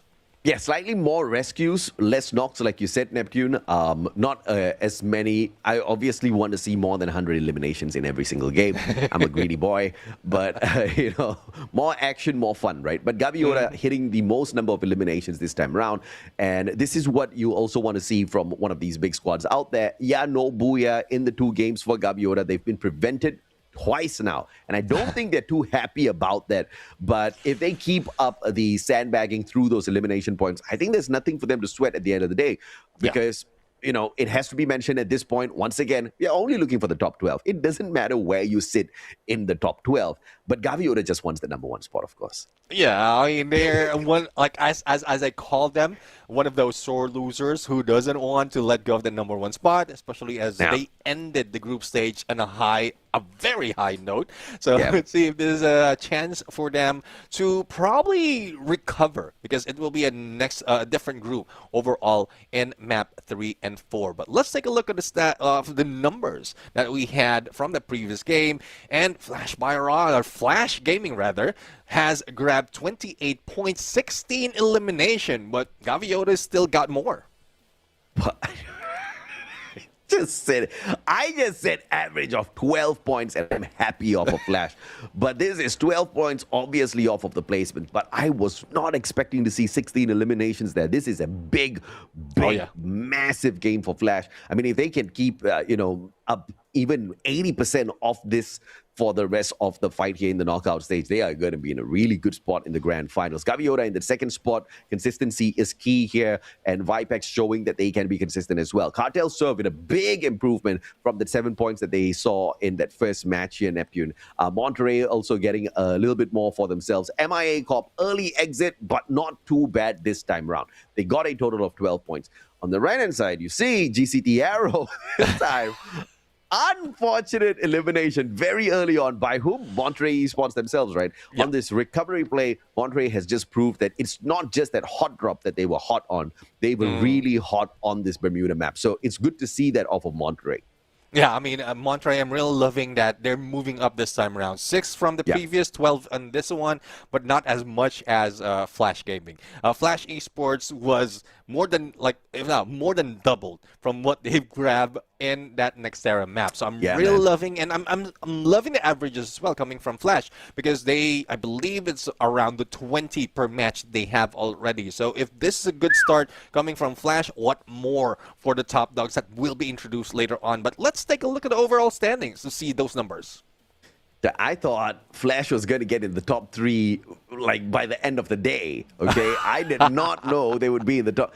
I definitely wasn't expecting the 16 eliminations. I didn't have, I mean, it was such a fast-paced final circle where we were focusing on how they were going to pull it off that we didn't see how much they have already done up to that point, right? So very impressive statistics off of Flash right now. Vipex, Gaviota, Flash dominating at the top. Just as we have to go in here for a little bit of a swapperoonie with the groups, Neptune. That's one thing. I mean, the momentum would be coming in from Group A, wherein, like mentioned earlier, Gaviota squad will have. But the rest coming from Vipex as well as Flash, I guess that would be helpful for them, because they get to find out what would Group C be introducing in this mix. And then that's when they take advantage towards the latter part of this day, where they will be introduced back in map 5 and 6. So I want to see that pull through, or I don't know if they might be a little bit more tight, because of the first few match was so grueling from what we witnessed that they will be sleeping it out. So hopefully that's not the case. Hopefully they study their opponent, and then by the end of the day, that's when they rest. Damn it, I think Gaviota's going to get the next Booyah, because now you've got the 2 Booyah winners out for a little bit of a break. Like you said, Neptune, Group B is going to take its rest. And the past 2 Booyah winners were from Group B. And Gaviota has gotten so close, right? So they must be smiling year to year, welcoming Group C. I can't wait to see exactly what they pull off in a little bit. You've got teams like 5 Stars that can be explosive. You've got Fuego in there, who are very explosive, right? You've got INEV Esports, who could really throw a little bit of a challenge into that final circle play as well sometimes. So although it is going to be a potential Booyah for Gaviota, it's not going to be a super easy one. Yeah, let's see. Let's see. I mean, they might be thrown another wrench in their cogs right there. Oh, 'Cause yeah. we've seen that not only once but twice already. When they might have been a little bit too overconfident in that second map. So let's see though on to the next match. But it's a good thing that it's Solara. So Solara might be we might be seeing a few other teams that will be popping off, but Gaviota doesn't want that to happen. So we're going to introduce Group C right now, the teams that will be joining us on our next couple of maps, and that's All One Esports. We have Goat Esports, Red Eagles, Fuego, INV, as well as 5 Stars. And Fuego's definitely the squad I'm looking forward to seeing perform out there to see if or not they can perform better than INV, because INV, unsuspecting lesser booyahs than Fuego, managing to overtake them all through the sheer willpower of elimination points. So they're definitely going to be a very strong contender in those final circles. Fuego, INV, 5 Stars, you know, a big competitor for the top 12, but are they a competitor for the Booyah? Are they a competitor for the top spot of this knockout stage? That's going to be a big question that they will have to answer in this knockout stage. The rest of them, I think they've got a lot to, you know, kind of change in terms of what their strategy is and what they've been able to do out there in the lobby so far, Neptune, because they definitely have to take it a step above if they want to survive this knockout stage. Yeah, let's see. I mean, there's a lot of contenders out there, and really loving that there's a combination of Carlos and Tiki back into play in the first game of Fuego's match. Now, when they were introduced, when these two players were introduced, I was not expecting that much, other than Player, who is a great sniper. But with this combination of teams, it just shows that despite of having a different team, Player can still lead them, and then those like teammates that is part of their group can carry and catch up to what Player, or Player Jake here as we know him, has done so far. So I'm really looking forward to that, but I do agree INV has more of potential in getting those points in, unless it was just part of plan by Fuego. Oh, well, let's see if or not that was the Fuego plan. Let's take a look at the map schedule for the day.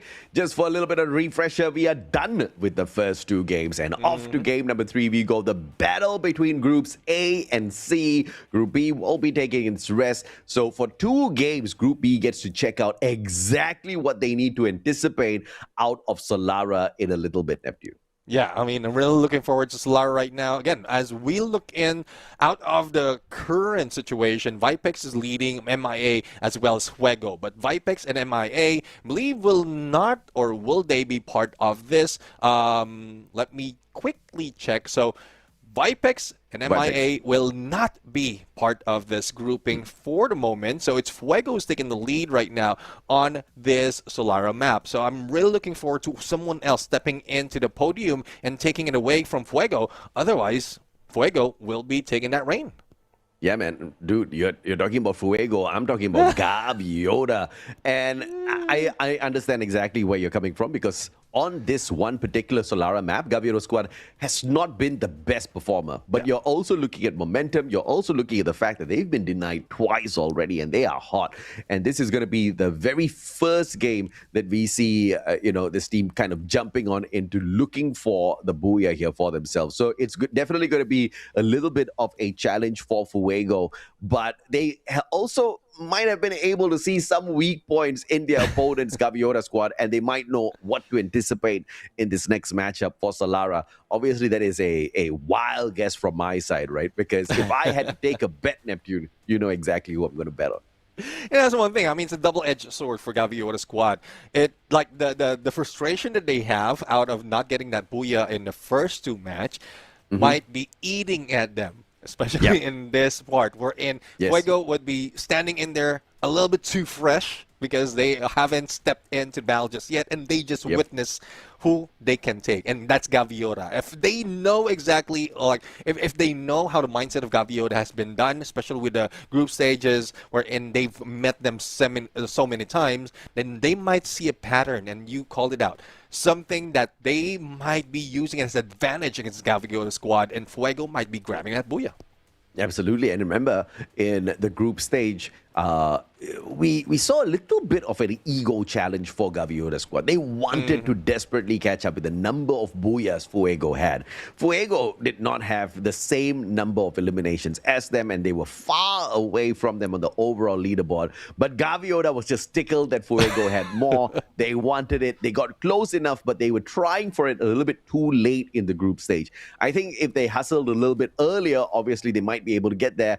And you clearly see the pattern based on their performance so far, what they are aiming for. They want to get their I mean, everybody wants to get to it, but you can see the desperation play. So I do agree with you. A double-edged sword desperation could just be on the table here for Gaviota's squad, which, of course, Fuego can take easily in terms of an advantage because this is a map where they do dominate a little bit more often than Gaviota as we head on into game number 3, Solara. Let's see who will be powered by the sun right now. Solara is set. Group A and C for game number 3. And that would depend as well as where the flight will be coming and where the teams will be dropping. So as we look in flight right now, coming from Riders Club, heading in onto Echo Drain, a few teams already dropped, and 5-star is one of those who loves getting down or getting on the drop on Riders Club. It's a good thing that no one is contesting on that area, and they might be able to head into Waterfall and even in the hub if given a chance, depending on where the first phase of Circle will be. Oh, lovely. We are all clear for the time being, but not a lot of these compounds are being taken up. Red Eagles are definitely going to have a hot drop here. Cartel Surge avoiding a lot of the heat, but Echo Drain is about to be lit by INV and Blue Cheese. One Esports finding the players of Fuego, and that is not a good thing at all. Lotex Bao picked right back up. Fuego loses Carlos early. Cartel Surge just watching, hearing all of this breakdown just beside them.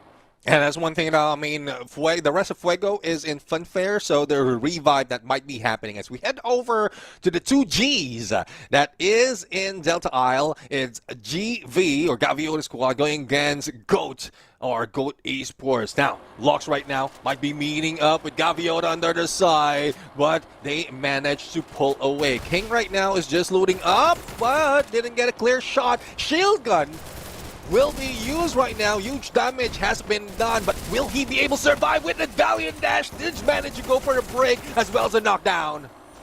The Valiant Dash just not giving him a lot of advantage, but enough to get the knock and the slays. My goodness me, this guy is just unstoppable, isn't he?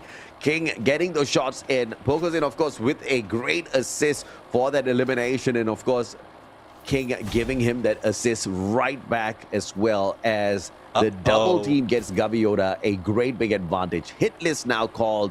They've got a little bit of a spot. They want to go in here for the final elimination.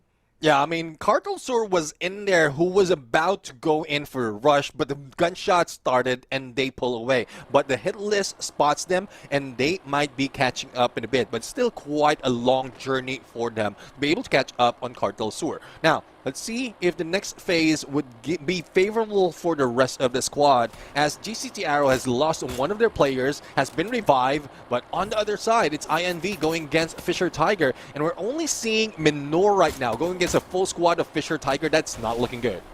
Oh, he almost got that. Can he spot those players right by a vending machine, but nobody to revive? In fact, he might just be the one who needs that reviving. Minor could not get away far at all. Called for that backup. INV's play is just a little bit too late to the party. They do get a little bit of a revenge here. Erika with the Punisher takes Kui out of the equation. Fish and Tiger with the advantage, and INV just dismantling them one man at a time. Well, Minor has been revived right now. Erika still on standby. The two players of Fisher Tiger, they haven't gotten into the compound just yet, but they're just guarding the vending machine, making sure that there's no revival coming from the squad. And I'm loving this coming from INV. And this is where they take advantage of situation just like this, wherein they can just box out the opponent. But as you can see, Feng is trying to fight back with a Charge Buster, but 3 players in front of you, I don't think that's easy enough. Yeah, Minor just drops Feng with the double revolvers, and on the way to the vending machine, shot out of the air, like striking some flies with a little racket. my goodness me, they made that one look too easy. Fisher Tiger just picking on the wrong squad. INV wasn't here to play. They were here to annihilate. Red Eagles, on the other hand, finding a rough side of Celtics with Hugo on that high ground. Thank God he only has a Car 98 in hand. Not the most powerful marksman you can have in this particular part of the game. But Yavi got down on the ground. Begs for that pickup. No glue wall. Loses that opportunity to take his buddy. I'm loving that shot coming from the players of Red Eagles. But Hugo, on the other hand, it is Lex who has been taken down. No chance of recovery. But here comes the flank. A double has been landed by Hugo already, but they've lost Calvin into the mix. But good thing that Hugo is moving far, far away. Not quite sure if that is a chase or probably a getaway mission, but here comes Cartels who are trying and doing their best to end Red Eagles as they heard that gunshots. Yeah, I mean, Cartels are just taking advantage of the situation as the third-party squad. We got to appreciate what Celtic is doing here, trying to get away, but Crippy spots him out, uses the Mars, gets the reposition, but Hugo has the timing on him, gets the shot onto him first instead. How unfortunate that Mars didn't give him a very big advantage. Poco's in, circled by two players off of the O1 Esports squad, and the rest of the Gaviota players just nowhere to be found. Yeah, and this is what I'm talking about. The frustration that they have in trying to get as much elimination as possible is going against them. It's a good thing a revive has happened, but they're not winning all those gunfights compared to the first two maps. So probably Solara is their kryptonite right now and can be taken advantage by some other teams like Fuego, who we haven't seen that much other than the first elimination against their team that happened earlier. But as we go back on GCT Arrow and Celtic Gaming, Yavigad might be taken down here with a double revolver by Faker, and there goes Brian with the help as well with that cord, and that's 2 already for GCTA. And Faker says, thank you for the guns, thank you for the loot. Beautifully done. The double revolver taking advantage of the situation, and man obviously needed the guns. So great footwork off of the stairs, and Strix gets sniped right out. You gotta love the M24 in the current update. Beautifully done with the extra bit of damage. Strix stood no chance inside the vehicle on top of everything else. The snipers are going to have a field day with you. 7 eliminations strong for INV, but on the verge of annihilation as they try to get away. Well, let's see if they can get away that far, because the blue will be chasing them as well as some other teams who's trying to get out of that zone, as blue cheese right now will be on their feet on the edge of the circle and heading probably on TV tower, where there's a lot of elevation that they can work with. But that would depend on the next phase of the circle right now, as everyone is just waiting for that final few seconds until it has been revealed. So 11 teams remaining, and it seems like GOAT would be following as they go for engagement against O1. Oh man, this is going to be a tough one for INV. They were running away from 2 squads, and now the circle's all the way on the opposite end. They don't get a good guess off of the zone, which means they need to travel into the compound, which is already being held by teams like Celtic, Fuego, and GCT Arrow. This is not going to be an easy rotation in. INV had a great start, but how do they keep this up? Let's see. What a shot by Eliza!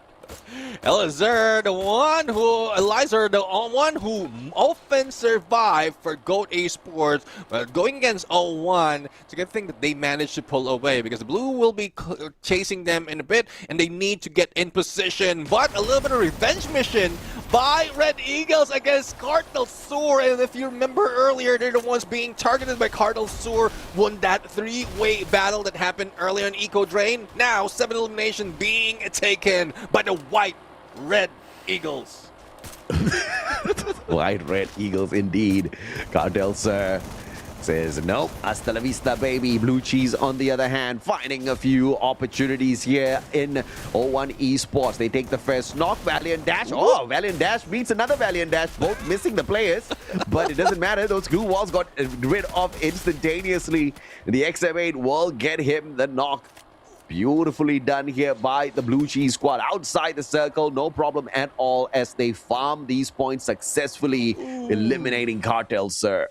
Yeah, unfortunately, Cardinal Sewer is one of those who are hungry for elimination. And I guess with only a few players remaining, especially with the challenge that has been brought in by Red Eagles, who is currently our elimination leader, then that would spell trouble. They need to recover though, because 2 on this phase of the circle, as well as this aggressive of squads, you don't want to start with that. So they need to find their footing as well as their position. But as we look into 5 stars, they did get their first elimination against Goat, and Lux will be locked out of that compound. Oh yeah, absolutely. And Fuego finding 5 stars, player after player, and player what? will be successful in the mission to annihilate 5 stars, getting 2 eliminations for himself. Carlos nicking one off as well. My goodness me, they had fun with that one. Instantly putting the end to 5 stars, who only managed to collect 1 point so far. We're left with 9 teams on the 9th minute as we head on into better parts of this circle. Gaviota just chilling outside the zone though. I mean, look, Neptune, at one point, Garena's going to see this and be like, okay, it's time to nerf the team booster.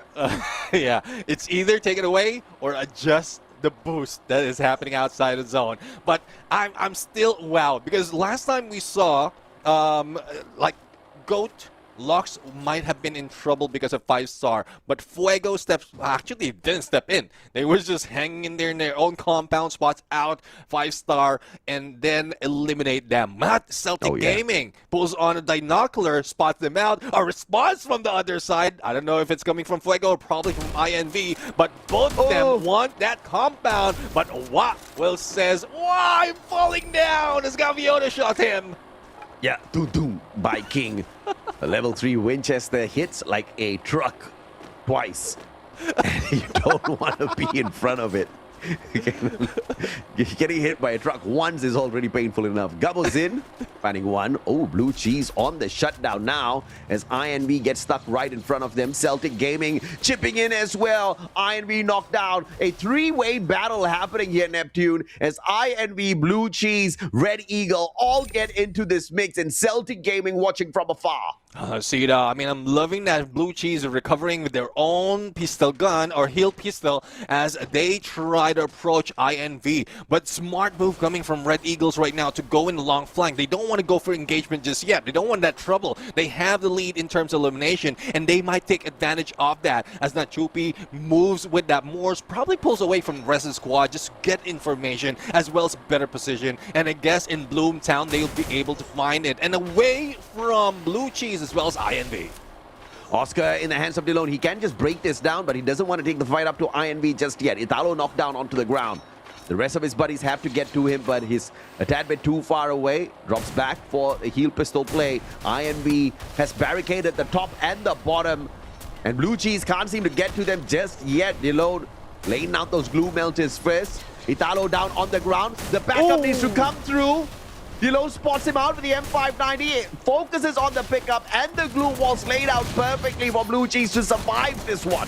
Yeah, priorities from Blue Cheese right now is their teammates and not their opponents. I'm loving this. 8 elimination already in their full squad, full health as well, as they try to break down INV. Strix has no chance of being recovered, but they need to be careful because Fuego have their crosshairs on them, and they jump on them instantaneously. It's a good thing that they have a little bit of boost on those glue walls, but Italo will be taken down. Fuego, though, also felt a little bit of pressure, and Cross needs to be picked up. But the battle from Fuego is not yet over.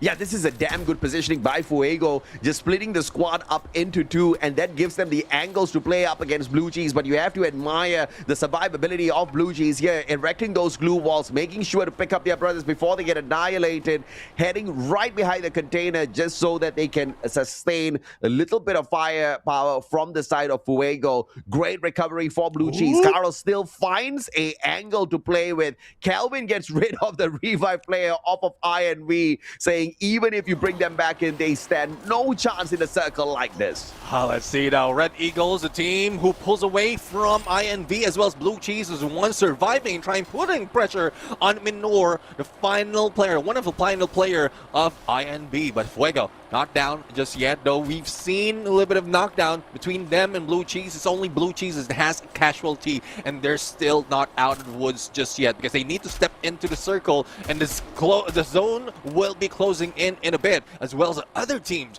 like Red Eagles, who's so aggressive but not too aggressive to stay out in the open. How do we still have 7 squads, Neptune? This is just too many, and we've got open grounds for battle. Oh, no.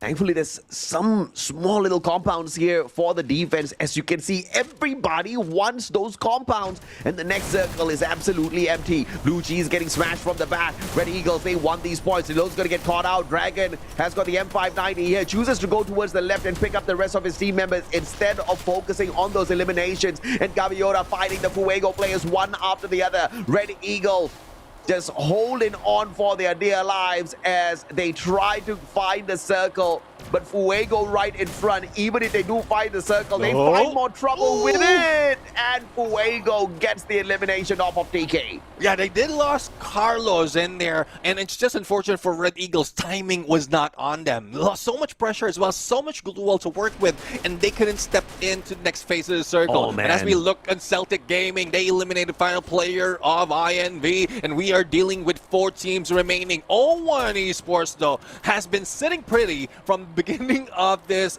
5th, if not 4th phase, and they're just waiting for that opportunity. But the shift will be happening right now, and let's see who will be the first casualty. Yes, Fuego is being aggressive against Celtic Gaming right now, but I don't think that's smart, especially against Hugo. Oh, yeah, absolutely, man. Playing Iris. Oh, beautiful play. And yes, the Iris is there, but no. Calvin with a double nade. The God nade gets it. Gaviota steals one off of that equation, but Celtic the bigger winner in that fight. Fuego annihilated in 4th. Gaviota, this is the double-edged sword that we were talking about earlier on Neptune in terms of them focusing on the eliminations. They've got the eliminations that they're looking for, but still that dwindles down their chances at a booyah. And now a big fight between Celtic and 0-1, and Gaviota is just going to try to stay silent as much as possible. Yeah, definitely. I mean, going solo is not a good move coming from Gaviota right now, but Celtic, especially with a full squad and full health, 0-1 Esports, they've saved resources earlier. Yes, they put up a little bit of distraction against the other team, but they haven't put so much of a challenge in those fights. But now, SKG already jumping in against them. Gaviota's Gaviota trying to survive just on meds alone. And will this be enough, especially with all the battle that might be ending in a bit? I mean, he played his timing really well here. Gaviota manages to wait out the rotation off of Selvo. Tick and got him. What a shot off of that AWM. A running Gaviota stopped dead in his tracks and eliminated in the 2nd spot. Now Celtic up against 0-1 Esports. Vex with the Winchester, level 3 on it. Spots out Des, but it's a game of toss at this point of time. Ice grenades versus ice grenades, both tagging each other up, but not giving up their positions just yet. Yeah, I mean, position will not be lost, especially with the shrinking or shifting of the circle. So both of them can just wait. It's just Celtic Gaming that has a more advantage in terms of numbers. But yeah, I thought that was a missed jump, but I guess that's part of the plan. They want to go for that rush, and Valiant Dash did manage to help them do it with 2 elimination and a final one in Celtic Gaming, getting the booyah this time around. Yeah, Celtic stepping it up, and it's all about the balanced play that you see off of the squad. Hugo just super sharp on those long-range attacks. Vex as well as Yavigod up on the front lines, getting the job done. Kelvin backing up the squad. This is what Celtic needs to show more of if they want to stand a chance to walk away the champions of the inaugural FFWS USA 2026 spring season. This is the kind of run we wanted to see in the knockout stage, Neptune. There's just no telling who's going to run away with the trophy by the end of it. Yeah, exactly. I mean, if things can be turned around just like this, it's just unfortunate for Gaviota because they're trying their best in so many instances to grab that booyah. But I don't think they're short of getting close in the #1 spot, especially with the number of elimination that we've seen them pull off. But will that be enough, especially for some teams that have more chances of getting a point by the end of this day? We'll have to wait and see later on, but I'm really loving that Hugo's lead on Celtic Gaming Gaming is still paying off, and they're getting their booyahs early into these games. Yeah, absolutely, man. And, this is... I'm just wondering what is it going to take for Celtic to get to the top by the end of this, because obviously they have made a great big case here for themselves. The consistency is, fairly impressive, I have to say, Neptune, of the matches that they have been playing here in Group A. But to be able to get their first booyah after trying out 2 times kind of tells us where the team is standing in terms of consistency as well as confidence right now. Yeah, well, let's see though. I mean, consistency, confidence, it's showing, but hopefully it's over consistency and not overconfident.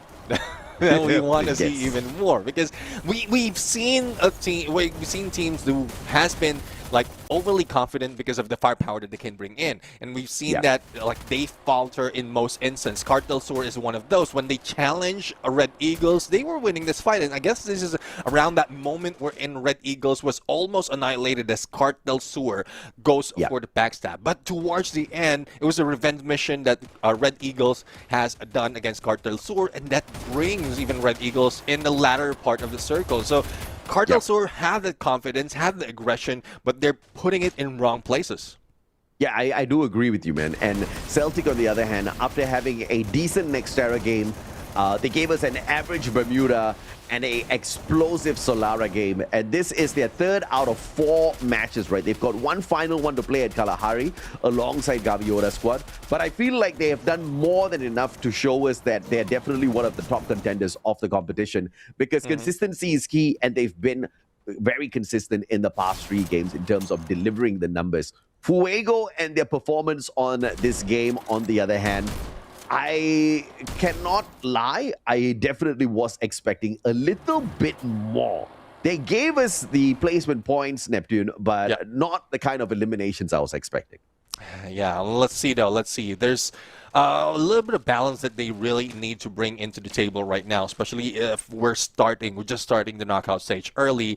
And if you can bring that balance in, like focus on placement in the beginning and then elimination later on. We've seen that from Vipex. We've seen that from Fuego, though it's not. It was short-lived, but we're seeing it from the top dogs that they're bringing that waiting game to a halt towards the final circle, and then that's when they bring in that aggression. So Celtic Gaming has done the same thing in most instances, and now they are receiving the payoff with that booyah. Not only that, none other than Hugo being MVP of the game. Yeah, I mean, super sniper, man. What else can we say, right? The guy always performs well for the squad, always watching their back. 7 eliminations, 2 headshots, 5 assists, 4,640 damage. Definitely a very active game for him. Rocking the Iris as the main sniper with a typical sniper build, right? You've got the Boko for all of the tags out there, the Maro, the Raphael, just to make sure your snipes are deadly. And this guy is... He uses his VSK 94 like a Swiss Army knife. I mean, up close and personal, mid-range, long range, everything. He gets the job done very accurately on top of that. Yeah, definitely. I'm really loving how well this guy has been bringing the team into different high. And this time, I think he was a little bit more together with the squad in those engagements. And I'm loving the adjustment that's being done by Celtic Gaming and Hugo overall. But that Iris was a deadly factor in that final moment against the opponents in that final circle as well. So let's see who's going against Hugo on the head-to-head right now. It is Pokozin from Gaviota, and we've seen him out of the blue, just pulling out that sniper, shooting down at anyone, and it's something that we didn't expect that they have line of sighted. Nah, but you definitely have to put in more work, Pokozin, if you want to measure up against the master sniper, Hugo himself. I mean, 7 versus 6 eliminations, 5 versus 3 assists, 4.6k versus 2.2k on the damage, 2 versus 1 headshots. Obviously, Hugo is the king in this head-to-head. But I have to say, Gaviota, not too shabby at all with the eliminations, right? They managed to collect a total of 13 eliminations before getting eliminated in the 3rd spot. If you want to look at consistency for placement, Gaviota has gotten 2nd twice and has gotten the 3rd spot once now, and that was the Solara game. So they are very consistent in terms of finding the circle. They're very consistent in terms of pulling in the numbers as well. not an explosive game for Gaviota this time around. But if they consistently pull more than 20 points every single game, yeah, they're definitely championship worthy, Neptune. Yeah, definitely. And based on what you just mentioned, that's 100% top 3 rate coming from Gaviota's squad. Yes. And I'm really loving this side of Gaviota right now. They're not just going into numbers, but even the position on the final circle is being worked to almost perfection. Because if that booyah happened, then yes, it is already perfect.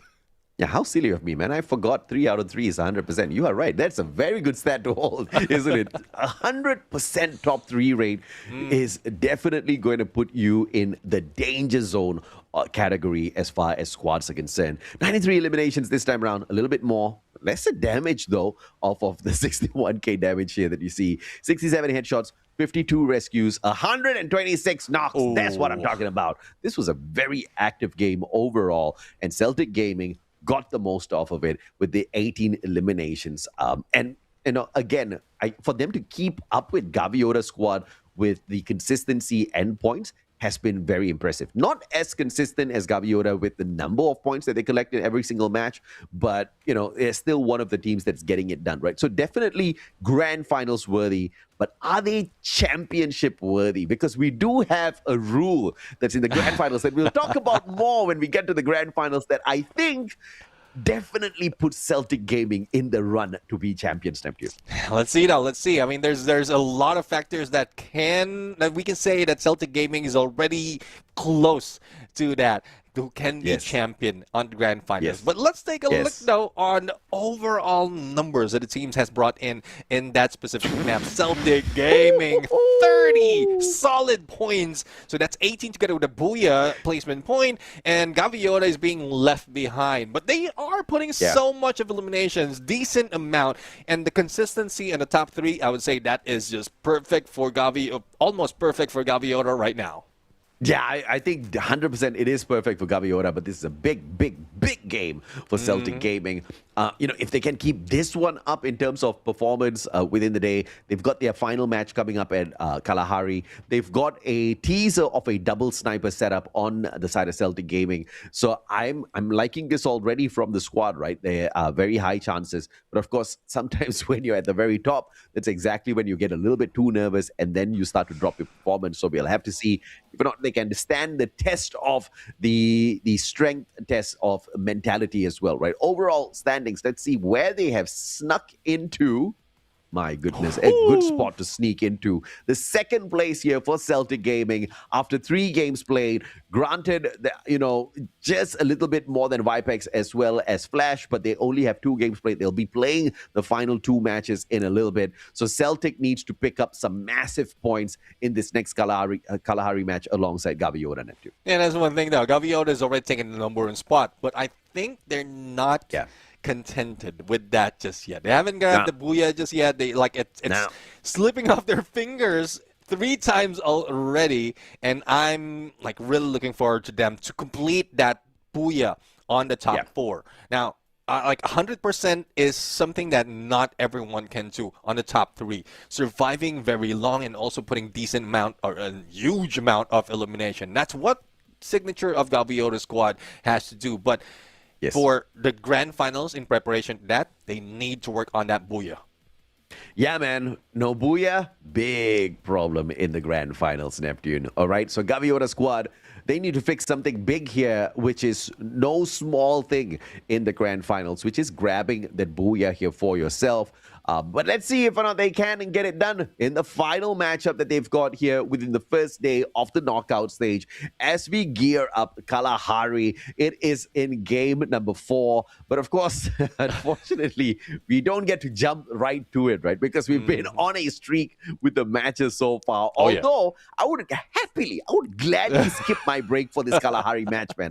I can't wait for it. You can't wait for it. Gaviota sure as hell can't wait for it because we've all been waiting for that Booyah for a while now. Yeah. I mean, again, that would depend. Double-edged sword of the frustration as well as the motivation of Gaviota right now. Not quite sure how it's going to work, but I know motivation, momentum is already on them. It's more of that execution that needs to happen. And if that happened, if they grab that Booyah especially in Kalahari, I don't think anyone will be able to stop them by tomorrow when they get reintroduced. So I'm really looking forward for that to happen, for that formula to be complete. But before we go there and complete the rest of the matches, we're going to go for a quick break. And once we are back, the final 3 matches for today will happen. So don't go away. We'll be right back.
scent of uncertainty in the air. I love it! Let's go! We relish making decisions. We delight in making our opinions count! And now that I'm in control, this game is in our hands.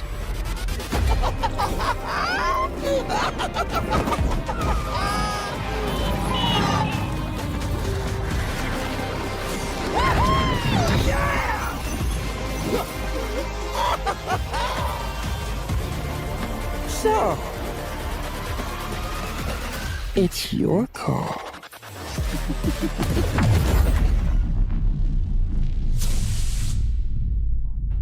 Welcome back, ladies and gentlemen, boys and girls, survivors of all ages. This is the Free Fire World Series USA 2026 Spring Knockout Stage, day number 1.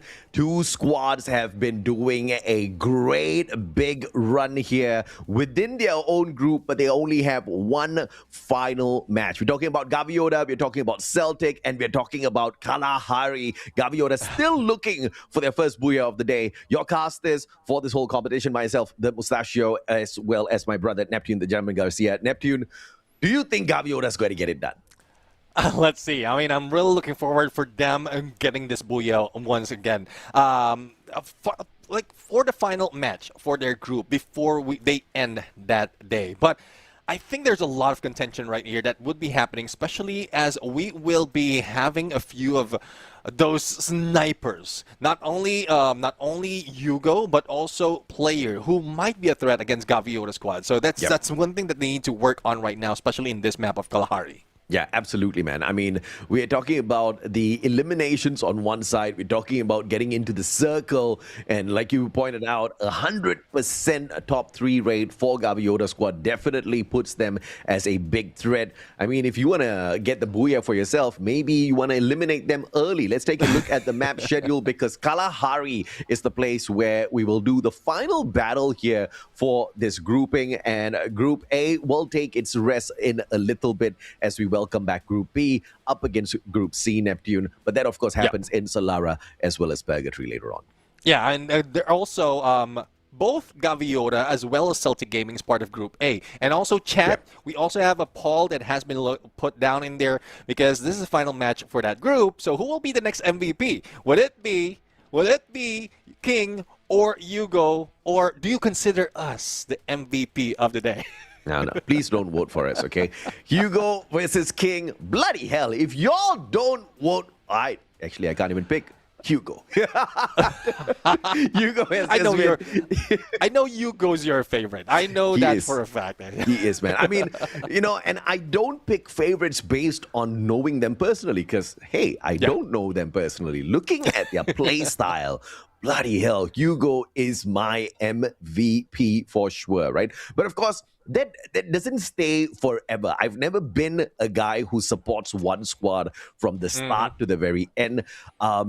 It's all about who's putting up the best performance out there in terms of putting on a good show, right? I don't care if you're not at the top of the leaderboard, but if you have some flashy plays out there, I am going to scream out your name. Kalahari is the name of the game this time around as we head in the sub all the way down to Shrines, opening up the full map. Obviously, Santa Catarina is going to be quite a little bit of a flight out there. So anyone who's banking for this command post drop could be walking in there for a walk-up challenge, because usually we see that being as one of the important points of gathering for a lot of these squads, Neptune.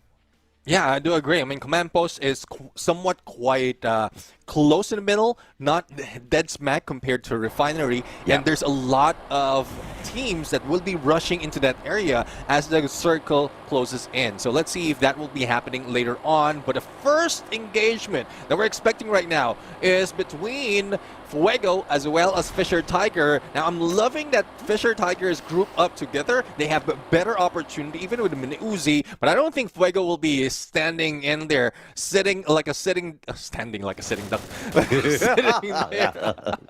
Sitting in there, waiting for the shots coming from Fisher Tiger. Though Carlos has been tagged up, but I'm pretty sure Player has a weapon to back him up already. Sitting in there like a sitting duck. More like He's got the Bison in hand. Great SMG, but the problem is, can he gather up the rest of his team members? Fisher Tigers trying their best to stick together, take their fight. Q-Thai gets the mini Uzi knockdown onto Tiki, and that's a big deal because Tiki's one of the better players on the front lines. Player taken out as well. King trying to turn things around with the Trogon in hang. Feng doesn't really want to hang with him, but he needs to take this knock if at all his squad is going to stand a good chance here. The Ray connection is that man, but he didn't get the knock. It doesn't matter. Feng meets him outside, knocks King down to the ground, and this is Fisher Tigers showing us they've got the fight in them as they annihilate Fuego. That's more of a tiger than a fish that we've seen in there, and I'm loving it. They eat up their robin, or is that a robin? that is a logo of Fuego. But either way, birds of the same feather are same birds. And it seems like Fuego will not be flying that long, especially in Kalahari. Celtic Gaming, though, a team that we are looking into as an MVP going against Gaviota a little bit too early. It seems like Gaviota is the one winning this fight. Celtic, can you survive this one? Two big teams taking each other head on, and this is one of those sequences that we talked about that is very much possible in a lobby full of Titans. When the Titans clash early, the survivability rate goes down super low. Poco's in. Do you want to go in for the hunt? The final player on the side of Celtic looking for the revival somehow. And I don't think it's going to be an easy one. Red Eagles, on the other hand, up against Blue Cheese. A 1-for-1 trade so far, but Darius in a little bit of trouble. The rest of the Red Eagle players could not save their buddy as the shots from up top. Fury out of Cartel Sir, just making sure he puts himself in a decent spot to steal away that point. Darius can't get away. Has enough time for the med kit, but a flying Darius shut down with the M590. But Cartel Sir is here to pick up the final pieces. Yeah, another revenge mission, and I think the rivalry is continuing, and Hayate says Yamete as Red Eagle gets their 6th elimination. Quite an impressive move coming from Hayate with the M590, and that is just stepping outside, a few meters outside of that time turner. So great engagement coming from Red Eagles right now, but they need to deal with Fury in the second floor or the rooftop with the best way to do so. Yeah, Hayate with the Penta. Now looking for the greatest revenge. Red Eagle trying to turn the situation around. Fury spotted him out already, but the problem is they have to deal with 2 players, and it's too much. Nachupi will get this one for himself, and Red Eagle show them who is boss. And let's see. I mean, Red Eagles going for a revive. No spending, not spending that much of Queen because they do have that revive platform. And here comes the rest of the squad. 5-star though is taking lead on Refinery, but it's Gaviota squad who's getting in point already, trying to steal this away from the 5-star. So let's see on what they brought up in here in this fight. They do have the hook guns, they do have that Skylar, so that would help in a bit once those glue walls has been put up. Celtic Gaming and a little bit of a slowdown on the revival here. Just bringing back one player after the other. As I say that, Vex gets caught out by Strix INV. Just making the progress of revival a little bit slower here. Des will find one from afar. 01 Esports just running and gunning by this looks of it, Neptune. Yeah, I'm really loving the position as well as what is being shown by 01 Esports, because earlier they did it very, very close. Second place in the previous match, and now they're winning those gunfights early into this game. And if I'm not mistaken, in the previous map as well, they were once the elimination leaders. So 01 Esports is not slowing down this time around. They want to bring those numbers as early as here as now. Now let's see if 5-stars will be able to recover though as they head into Mammoth, and there's only 2 remaining though. Split up might save them, but Mejia might be the ones in trouble who's trying to collect coins and probably head to other side of that vending machine. That's one of the most expensive escapes that I have seen. They pulled out the lightning zone, made sure nobody was there to snipe them off of their jump pad, and then went hasta la vista, right? But good investment of that bolt maker because that allowed them to survive. 7 eliminations so far. Obviously, 5-stars want more, and now on that revival spree. Blue Cheese, on the other hand, a long rotation in, just keeping to the very edges of the zone to make sure they don't get stabbed in the back here by anyone. 5-stars on the double revival. Smart play by Fabian over all Neptune. Yeah, let's see though if that would be carrying over towards the end. Creepy right now in a tough and tricky spot. He managed to shoot, hit Faker, but no knockdown, and that would give information to GCT Arrow that the one player would be in here. Use that Morse to get away. I don't know, that is a smart move, cheeky move, but it's working for them. He can regroup as the next phase of the circle will be showing up, but I don't think he'll be moving that far because he's already on the edge. So that would mean that the rest of the squad of Cartel Sur will just be waited on command post. Yeah, absolutely, man. So command post is going to be the catch-up spot here for Crippy and the gang. Smart play with that Morse, just making sure he gets away safe with the 2,400 coins that he had in his pocket. So he was rich and he was not willing to spend anything, dropping it on the ground as he gets eliminated. So the sacrifice of his active skill in that situation, definitely a good one. And since he was going towards the outside part of the circle, you know, he got a little lucky there. GCT Arrow wasn't in the mood to let go of their beautiful defensive spot. Look at them scanning out Santa Catarina. GCT Arrow, they just want more coins, and more importantly, they want a vending machine in the circle. Yeah, let's see now. I mean, GCT Arrow is not in a good spot in terms of numbers, in terms of what they put up in the first few matches that they played. So let's see if they will be able to recover. But for Gaviota, it is Blue Cheese right now, stinking up the place and trying to take them out from afar. Now let's see if they'll be able to move up or probably move down, as Blue Cheese already on the roll on the chase. Low right now, Side Turner, and will not even survive, even with that same, because he's playing solo.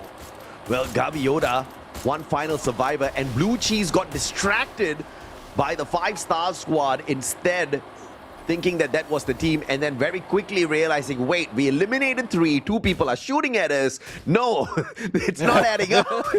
They back away. The math is not mathing. The math is not mathing, and they made the right decision to turn away from that engagement. Smart play there, doing that quick math and understanding it's a different squad. But that means Gaviota on that revival spree now, and by the time we catch up with that conversation, they've already gotten 1 revival in here. So they're on the back foot, just like what Celtic Gaming was forced into earlier on, but it seems like they are well back in here as a full squad, looking for that next circle slowly, Celtic Gaming. Well, let's see. O1 Esports, a driver. I'm quite sure if that's intentional, but that definitely is a full stop in cover. If it wasn't open, 5-star could have taken advantage of that already. But Dez is just being that distraction, especially with the Cryo Mine, able to go and put a little bit of damage, giving way for Lodix Bow with this M4. Now, if this M4 lands and finds a target, that would be a deadly weapon. But Gori is going in a different approach, going to backstab, luring them in onto the other side, and then using that Morse. Not quite sure if this is smart, but I guess this might work. And Reyes will be taken down. It did work for Gori. Yeah, how the hell did that work? I mean, the whole of 5-stars saw the guy flying in the air and chose to turn their back. He can't do much. He's helping us out. He's running away. Let's go attack the rest of his team members. Yeah, obviously that was the sniper, and Gotti got an easy one there. An easy recovery for 5-stars. And that has led to the escape of the squad in the overall grand scheme of things. As 5-stars needed to recover just a little bit here. And now Daddy SPL up in the air, Gotti! Oh, the Punisher! How could you ignore the sniper and you get punished for that mistake? Gotti making them pay. Gotti got him good.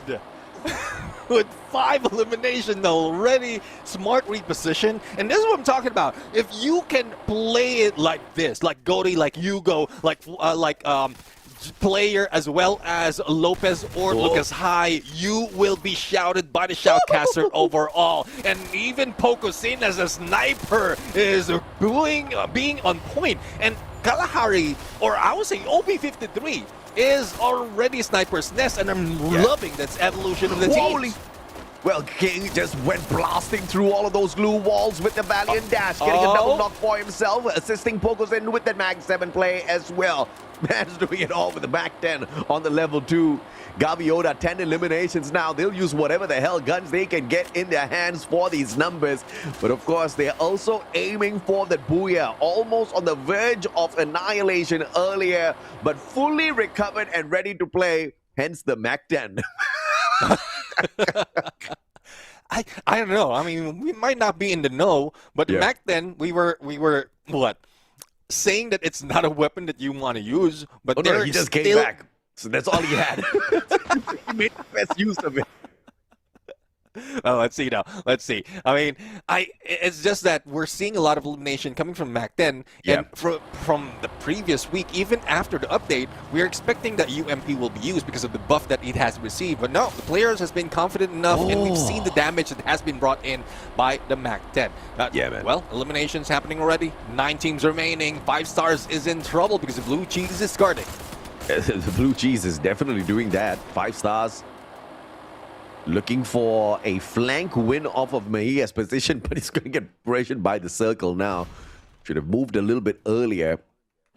5 stars trying to gatekeep the whole O1 Esports here with just 2 players, and it doesn't work out in their favor. Wah gets a long shot off of Fabian down on the ground here, and O1 Esports still winning this out with their position. Gaviota, though, man, looking for those points. They went bust. After it looks like that top 3 record they were holding on to is going to get ruined a bit there. Yeah, I think we jinxed them. We were expecting them to maintain the top 3. We're expecting them to get the Booyah. At least it's not the bottom 3. Well, yeah, I do agree. But let's see, though, Gotti still in play right now, missing the opportunity from jump of GCTA to go for a takedown. But let's see, I think it is a different team that they're targeting right now, and Cartel Sur is eating off from what they were giving earlier. Most of the time, Cartel Sur is the one that is being the third party, but they're receiving it out of GCT Arrow and probably Celtic Gaming. Oh, man, Celtic Gaming. Now, who's going to be the lucky one that finds 0? GCT Arrow is moving away from him. 0. He's hoping and praying does nobody come this way. Right? Celtic saying, all right, no problem. We'll grant you your wish. They flank around. Might put them in the crosshairs of INV. They've got this great big wall here. A cartel, so unfortunate. 0 has been found. 0 has been found. And it's difficult, though. He was in rooftop in one corner, probably a snipe from a higher perspective. And we don't see that often. I think it's O1 who has a better position right now. But Fabian not giving them any favors at all. And Fabian is still going in for the push right here as O1 is trying to recover. But Reyes might be the one in trouble, especially when that glue wall expires. Oh, yeah, absolutely, man. Gotti got in that moment. And Palmer got Gotti again. Oh, man. Just not allowing the MVP to do much in that situation. And what Esports getting annihilated by everyone at the same time. Now Chupi sneaking on in, and all of this chaos breaking down at the very same time allows O1 Esports to hang on with 2 players still right behind GCT Arrow. GCT Arrow trying to make sure they get into the circle, but the shots off of INV and Celtic at the same time keeping them back. This is the kind of chaos I wasn't expecting here on Kalahari. 5 stars out in the 7th spot. Yeah, Poetic turns chaotic easily as that, as the Red Eagles with 11 elimination. They're taking the lead as the elimination leader at this point in better or great position right now. But below them would be BC or Blue Cheese, and shots coming from INV slowly taking them down, plus the pressure from Blue Cheese, and I think Red Eagles would be taken down, and the Cheese or the Blue Cheese would be moving into the next phase. Yeah, INV was sneaky with those shots. I mean, AWM from across the battlefield, open shots, and they took full advantage of it, and now smashing Celtic to the wall with the grenade launcher. All they got was 1 out of that, but John B makes that 2. Calvin down to the ground. Hugo running out of the circle to save his buddy. Can the sniper do it? The pickup might just be pulled off here as Celtic Gaming hangs on with this play. Final player goes down. John B outside the circle gets rid of Hugo as well, but maybe they overstayed their welcome. The circle's not forgiving Neptune. Yeah, I mean, GCTA is not forgiving at all as well, as they shot through the window. If it wasn't for the few survivors of all one, they could have taken it already, and Gotti will be knocked down. Now let's see. GCTA recovered as well as on fire. Faker from above and shooting. Flies off the air, and GC the Arrow might be looking at it booyah. Yeah, Gotti with an MVP revival, but man, everybody was in a spot. It's Kalahari, man. Everybody's got the top spot as well, all thanks to the hook gun. It looks like Faker's got exactly that with the AWM. Faker gets the first one, car 98 on the switch with the AWM, able to punish INV in a lot of trouble. The backstab as well from GCTA. This is deadly. Brian with the Winchester. GCTA has the advantage up against INV, but they don't go in for the final few shots. The monster truck helping the players stay alive for a little bit and reposition as well. GCTA has cracked the code, Neptune. Yeah, definitely. I mean, using that monster truck to recover and heal up, and then use the hook gun to get away. But here comes CCTA. GG. Brian goes down in the hands of Palmer, and it might be equalized right here. But Nor will be taken down. But unfortunately, the Blues a little bit too tough. Now, it is a 1v1v1 situation. We're not expecting this, but whoever it is who takes the high ground would be the winner. And Darius takes down the tower. Now, it is John B from the previously known team that has been part of FFUSC. Let's see who's going to get the booyah. M590 in the hands of Darius on the circle around. He's already used up his active skill. He needs to buy more time here for himself, Neptune. On the other hand, John B also, both of them have got the chrono. Time turner battle. Let's go, baby. Who got the perfect timing on the time turner? That is the question right now. But both can use each other's time turner as well. This is going to be fun. The first time turner comes out. Darius now needs to buy a little bit more time here. John B has used his already, but waiting for that revival. And John B not giving him any bit of advantage. The M590 speed burst by John B gets the booyah for INV. This is the problem they bring into the lobby. They sneak away that big booyah. Gaviota, unfortunate this time round, but INV doesn't care. Yeah, I mean, they don't care at all. As long as they can bring themselves in the final moment, final circle, they will be taking it. And it's just unfortunate that they failed to get as much people on that final circle. But one thing's for sure, they did manage to take down the tower that has been guarded for a long time, and then that's when they dealt with that final player. And John B, with the history that he has, especially on the USA scene, is not short to what we have witnessed with that booyah. Yeah, absolutely, man. I mean, good decision-making overall. And Team INV, I think it was not just that final play, right? Strix, Minor, Erica, even earlier on, they were just holding their positions. Everybody had either a marksman or a sniper in their hands. And they also were carrying that M590 into the final battle. They wanted to be able to survive in that up-close battles as well. Long-range ones, and the long-range ones were getting them a lot of points for free, right? They were on the opposite side of the battlefield towards that final circle as everybody was jumping on in. They were taking free shots, Neptune. Yeah, I mean, definitely free shots indeed.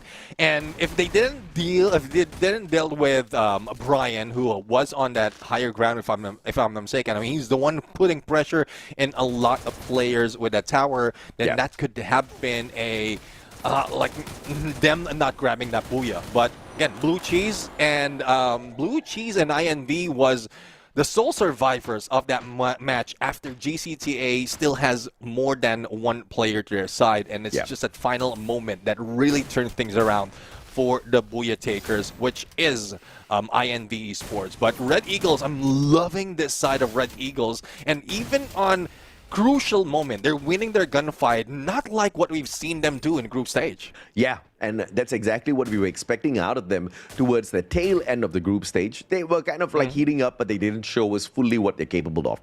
And it doesn't matter because they are giving exactly what's required for each and every stage, right? Maybe when they get into the grand finals, they show us something totally beautiful, that they haven't shown us so far. I'm looking forward to that. But Gaviota has been showing us everything, and the double-edged sword finally cut them in this match, Neptune. They were so aggressive for those points, going in for elimination after elimination, but they got. They got, and that's unfortunate right now for Gaviota in a sense that they couldn't get the booyah, because we've already explained how crucial it is, and we're going to explain that even further as we get close to the grand finals. Because the booyah overall is what's important, especially in the latter part of this tournament, and that's where you need to find like the perfect place, the perfect balance of placement and elimination as well to put yourself in that condition and then grab the championship if you get that booyah. So I'm hoping that Gaviota will be able to fix this, but currently with the performance that they have, with the number of elimination, number of points, I think they're still in a safe spot, and all they have to do is rest right now and just get up on a better place. Yeah, absolutely, man. I think, at the end of the day, if you are in a decent spot overall in the top 12 right now at the end of day one, that's going to be, goal number one, right? Tomorrow, you figure out exactly how you can bring in the rest of the adjustments. And I think some of the teams like Blue Cheese is doing very well so far. Not massive games, but they're getting done just enough to be able to pull away a lot of these advantages. Blue Cheese getting into that final circle is a big deal, but of course INV with the booyah is even bigger, because after 3 games of not really serving up big numbers, they will be able to do so. But the MVP for the matchup is the one and only Brian with that brilliant play. 7 eliminations, 5 assists, 2,575 on the damage, rocking the Oscar with that valiant dash. And this time he does have that Olivia, Nikita, as well as Joseph. Just a little bit of a different play here. We don't see the combination of the Tiba and Olivia, but him bringing that Olivia in kind of shows us exactly what kind of a role he plays in the squad. More towards the support, but he was a annihilator this time, Neptune. Yeah, exactly. I mean, up close and personal, you rely on Brian. But from the long range for GCTA, they have Faker to, as we witnessed on highlights earlier, on a replay earlier.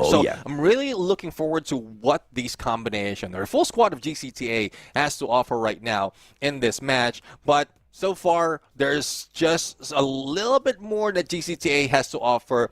If they can bring in the MVP, probably they can bring in the booyah as well. But let's see who's going head-to-head right now against Brian, and none other than Faker. I did mention that he brought in a lot of fire in that final moment. And again, if it wasn't for them being eliminated in that final moment, they could have grabbed the booyah with a number of players that they have in the team. Oh, yeah. I mean, Faker definitely good at faking exactly who he is behind the profile photo, but it's all right. We will forgive him for now. I mean, one day he's going to get interviewed if he continues playing like this, right? GCT Arrow, obviously not the most lethal team out there, but when they want to get the job done, we have definitely seen them capable of doing so. But is it going to be as consistent in each and every single one of these games? Obviously, is going to be the big question. Faker versus Brian, both on the same squad, so both on smiling year to year, looking at this statistic, Neptune. Either one, both players here win the gold. Yeah, definitely. They win the gold. Whether it's Faker or Maxim, for those who don't know. For those who are just jumping in here and finding out about Free Fire, I'm really loving that you're joining us in here on chat. But let's head over to the overall stats right now to see if this is a record-breaking run. 96 on elimination. Not so much, though, but we've seen a lot of teams falter in there a little bit too early in that fight. It's a knockdown, though, that we're seeing grow a little bit, and together with that total damage. And the chat will say, this is weak. We can do better than that. Give us a chance to be in the lobby. You can definitely get your chance to be in these lobbies, guys. I mean, you could just be that next team out of the USA dominating the world stage. Because, dude, this Free Fire World Series title has finally entered the USA, and it made it here extremely quick, right? And this time around, the winners, that number 1 spot, gets to fly to the global stage. We will see them play on the Esports World Cup. And later on down the line, the global finals, my goodness me, the opportunities are big. And it looks like season after season, we're not even having the same team perform. So everybody's got a chance in my eyes, Neptune. Yeah, exactly. I mean, we're seeing in their other teams, they might be splitting up, but we can see new teams that is showing up right now. Oh Gaviota yeah. Squad is one of those.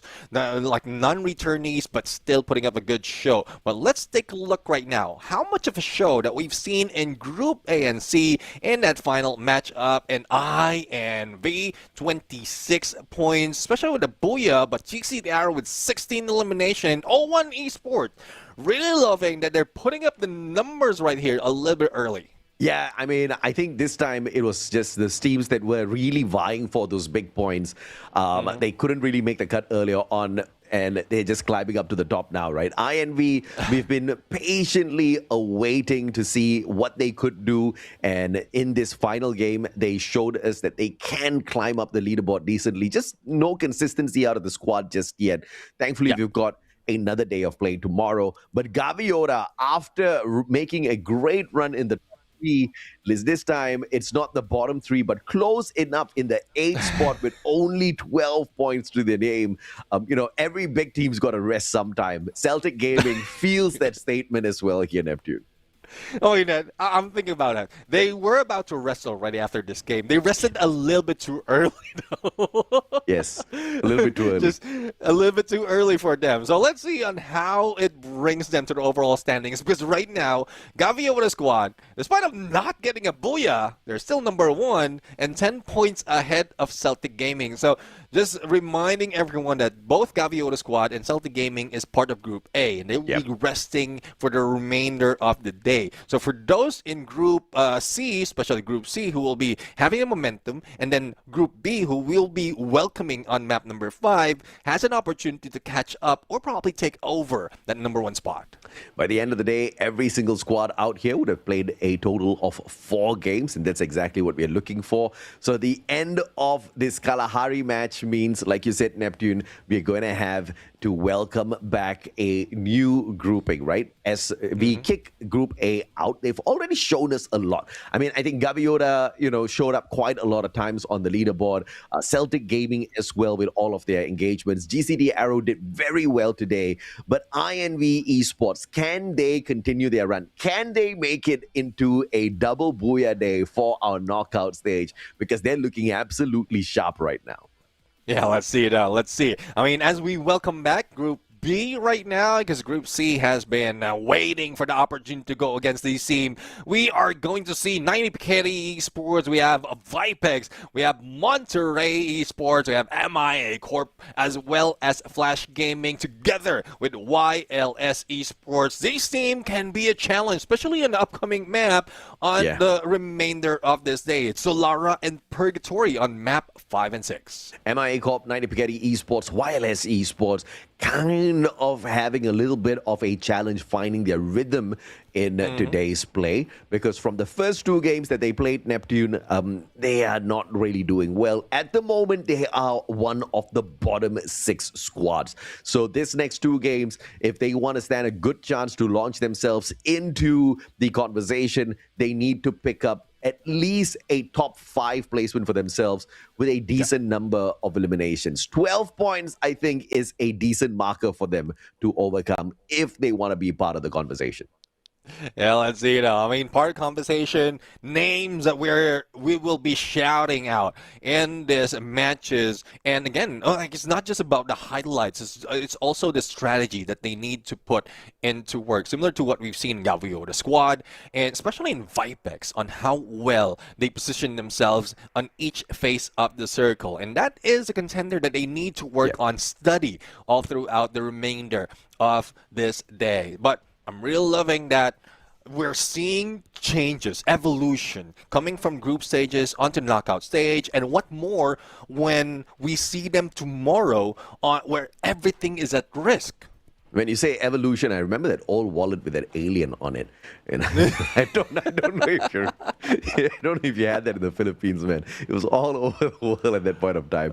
And I can only talk about Vipex. Vipex is a kind of squad where you have to fear. Vipex is one of those squads that could stand a chance here to grab a double Booyah by the end of the day. They already have one in their hands, and they're eyeing to overtake the Gaviota as well as Celtic Gaming with just 1 game, and I'm very sure they're capable of doing that. Let's Let's take a look at Group C and see who are the contenders once again. Teams like INV will not be looking to miss their rhythm. Neptune, they have been doing fairly fine so far. In fact, the best team out of Group C today.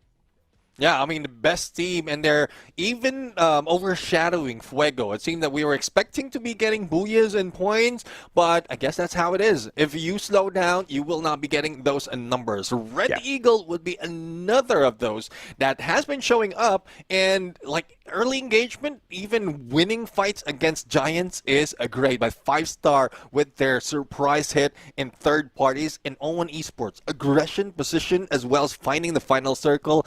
Phenomenal. But let's not forget about the GOATs. Their survivability with Elizer in there or Lizer in there. I'm really looking forward to more of the GOAT esports really popping off and putting numbers. Otherwise, they will be stuck in there in the bottom. Yeah, absolutely, man. If you want to grade them, INV Esports is currently in Category A, and you've got O1 Esports, Red Eagle, and 5 stars in Category B. Well, the rest of them, you know exactly where they belong, but they can change that if they do manage to pull off some decent rounds. Again, Neptune, our expectations are very low, okay? For Asians, you got to appreciate that, all right? Yeah. Usually we are the ones with the very high expectations. 12 points is what we need if these teams want to stay out of the relegation zone. 12 points minimum. If you are getting eliminated before you reach that, then chances of you qualifying to the grand finals is definitely going to be very difficult.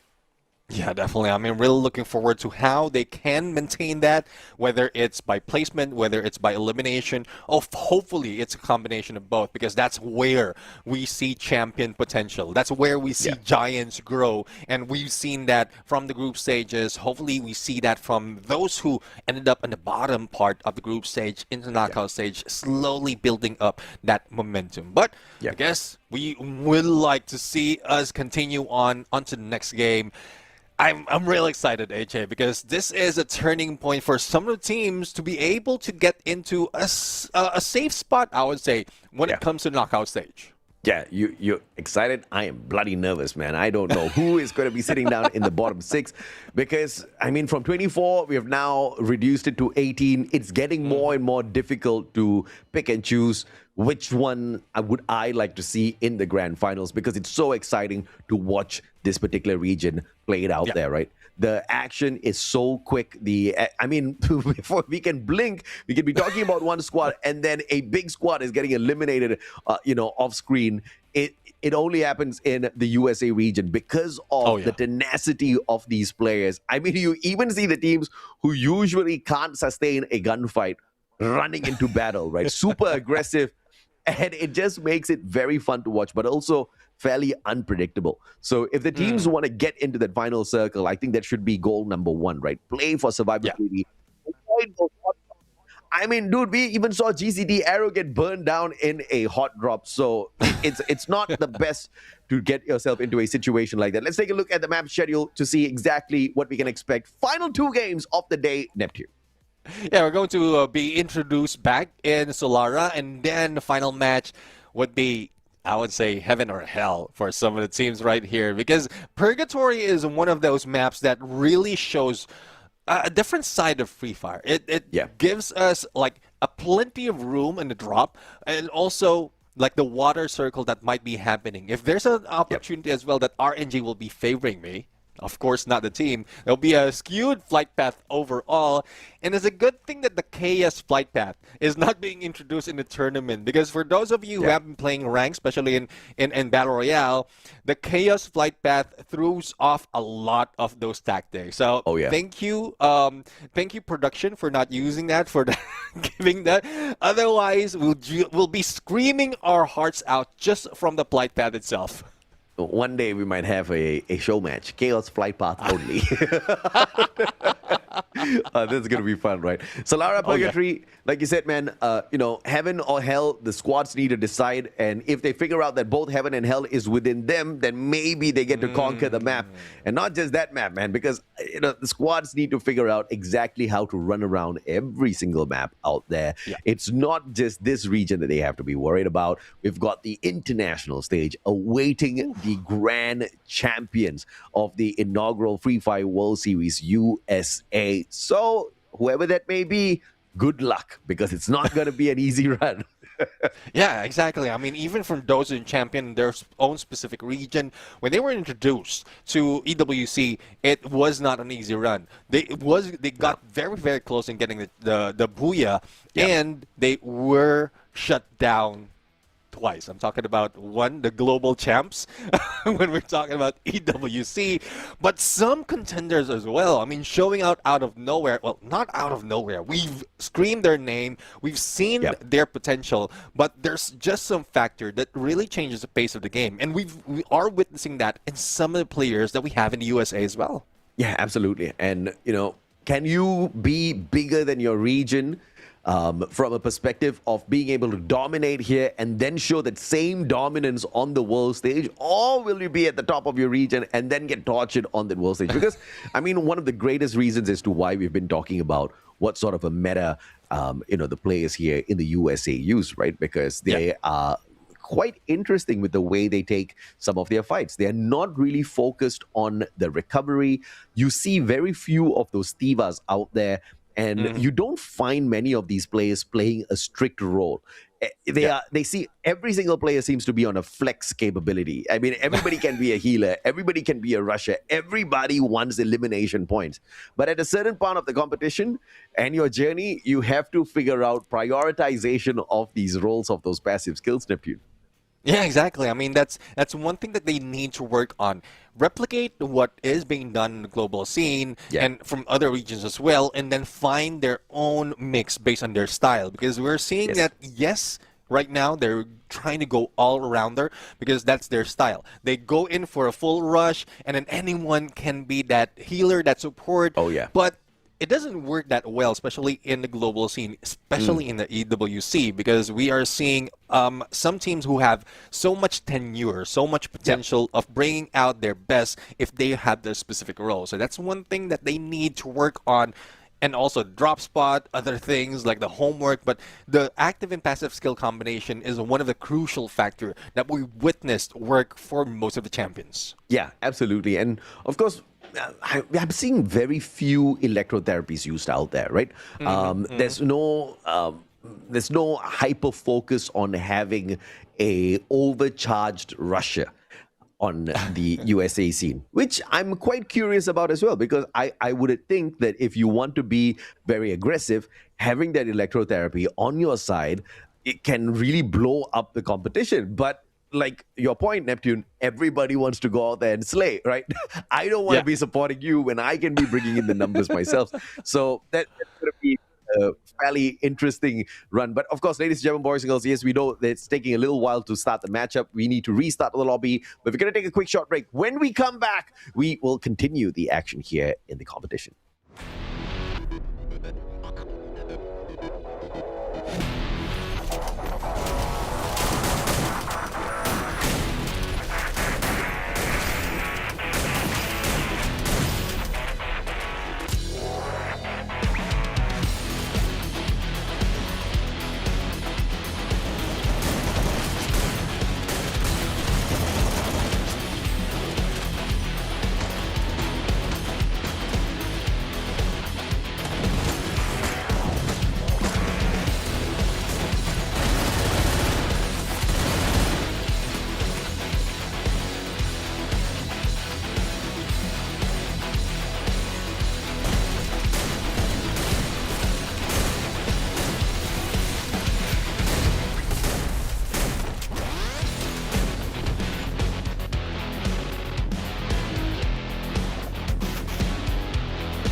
scent of uncertainty in the air. I love it! Let's go! We relish making decisions. We delight in making our opinions count! And now that I'm in control, this game is in our hands.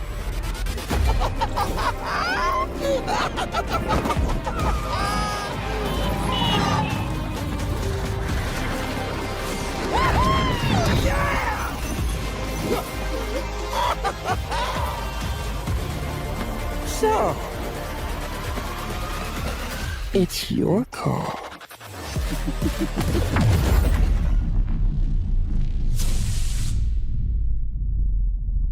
Ladies and gentlemen, welcome back to the show. This is the Free Fire World Series USA 2026 Spring, and the wait is over as we are about to jump for the final two maps of the day, introducing Group B and C to end the day. I'm Neptune the Gentleman Garcia, joined by my brother Musasho AJ, and we'll be your casters all throughout this tournament. Yeah, absolutely. And of course, we've got a poll running in here on YouTube as well. If you haven't checked it out, you got to check it out. Please vote for the right one because it seems like the community wants more codes at the moment. Will you get it? We will see. Let's take a look, first of all, on whether or not we'll get the next match. Game number 5, Solara. It's finally happening. We are so sorry for the wait, guys. We just wanted to make sure technically everything is sorted out in the background so that the players have got the best match possible without any errors whatsoever, so that we can count each and every single one of those points and tally them up by the end of the day and tell you who gets to dominate and who were dominated in the 6 games that we saw throughout. But of course, 4 have elapsed so far, Neptune, and I feel like the excitement just has not gone down at all. Yeah, I mean, it hasn't gone down, but the teams will be dropping down in Solara. So let's see on how much they are building up an excitement that we have right here. Vipex is one of the teams that we're looking at to be performing quite well in this map. But let's see, though, if they can get their drop spot on point. A little bit of hot drop will be happening in Riders Club, and I think that's MIA going against a 5-star that would be cutting short on their drop and using that slide rails, I believe, to be able to get to the looting ground. Oh my, okay, so smart enough in terms of reposition that gets them there quickly enough. Goats versus MIA. This is going to be a tough fight for the Goats. 5 stars in a potential encounter there as well, but the slide rails will help them find a little bit of better loot, stronger before they get to bump into MIA again. Well, let's see if they can bump into MIA or probably just wait it out, because in terms of rotation, this is more favorable for 5-star right now to head into Waterfall and not double back and head into Funfair, because from what we witnessed earlier, especially in the drop spot, it is Fuego who's guarding that area, and I think it's MIA who's stuck in between those teams. So not quite sure on how they're going to survive. Or will they be surviving at all? For YLS, they're far away from the other teams, one of which would be 90 Petty Esports, whose one player is very close. But in studio, I think this would be absolutely cinema once again, as the Animal Kingdom will be seeing who's going to reign. Would it be a goat or would it be the Red Eagle?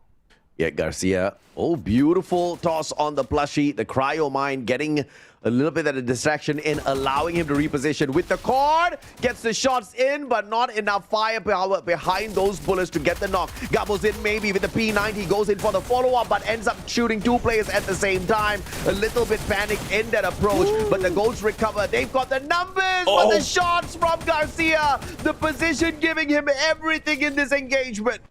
You know how it is when it comes to Garcia. They're not backing down. And the same goes with Shiro, Tatsuya, and Neptune. And there you have it. GOAT with 3 elimination already. 3 players into play. And it's INV meeting the wrath of Emmy King. But how long will it last? Because there's a lot of players already guarding and trying to bring them down. Okay, great recovery here by INV. Now Erica on the circle around, but 9 Spaghetti Esports just could not withstand a heat like that. INV, you got to respect what they did in that situation. Again, focusing on the numbers. It was important to pull up those glue walls and get the pickup on their buddy. And they did exactly that to overwhelm the counterplay. Gives them the possibility to survive and not have to waste so much of time and money on those revivals. Yeah, definitely. I mean, there's no waiting and wasting as well. Now, I think INV is getting the motivation the previous Booyah they got, and hopefully they will be able to bring it to the final circle. But I think they've sent Garcia on the second floor on Woodpecker already, and John B with M590, not waiting at all. There goes a takedown, plus the glue wall to barricade themselves. Now, three more of the GOATs would be moving away on that slide rail, but I don't think that far, because they've seen that UAV already on them, but hearing the gunshots and triggering that bolt maker would be Vipex, who wants some blood. I mean, beautiful play there by Vipex, looking to stop the players on the side of INV from really jumping out of their vehicles and finding a better spot. But that's just going to be pushing INV a little bit further. I kind of feel like the lightning zone was called prematurely. They should have started a little bit of that engagement first.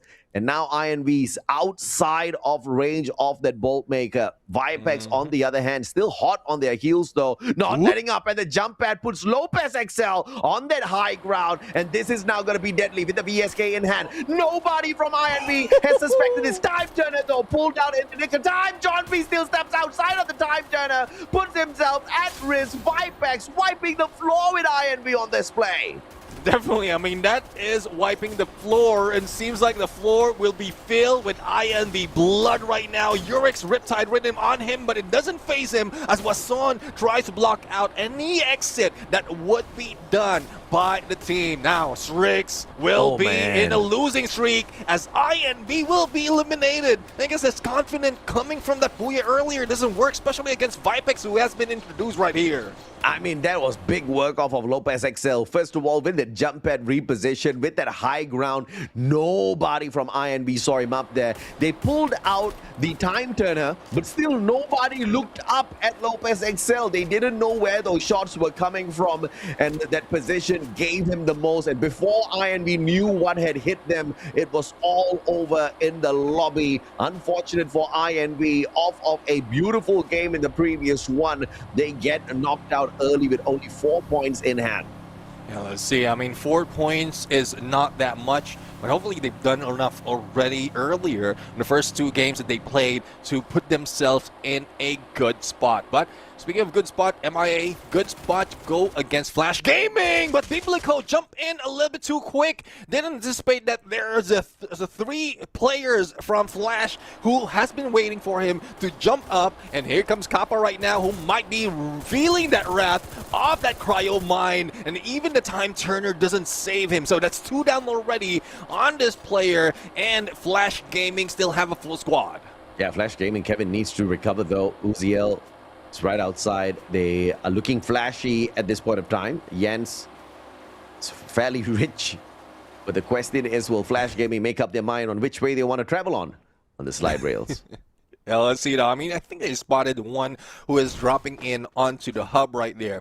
And I think that's one from MIA. But on the side of YLS, split up all alone would be Kenny, and we know how survivability works for Kenny, but for the rest of the squad, that is a question. Will they be able to hang with Kenny on the survival? Probably find that final circle. But as we head back into Flash, I think Red Eagles would be the target, and Yancy unable to make it with Max 7.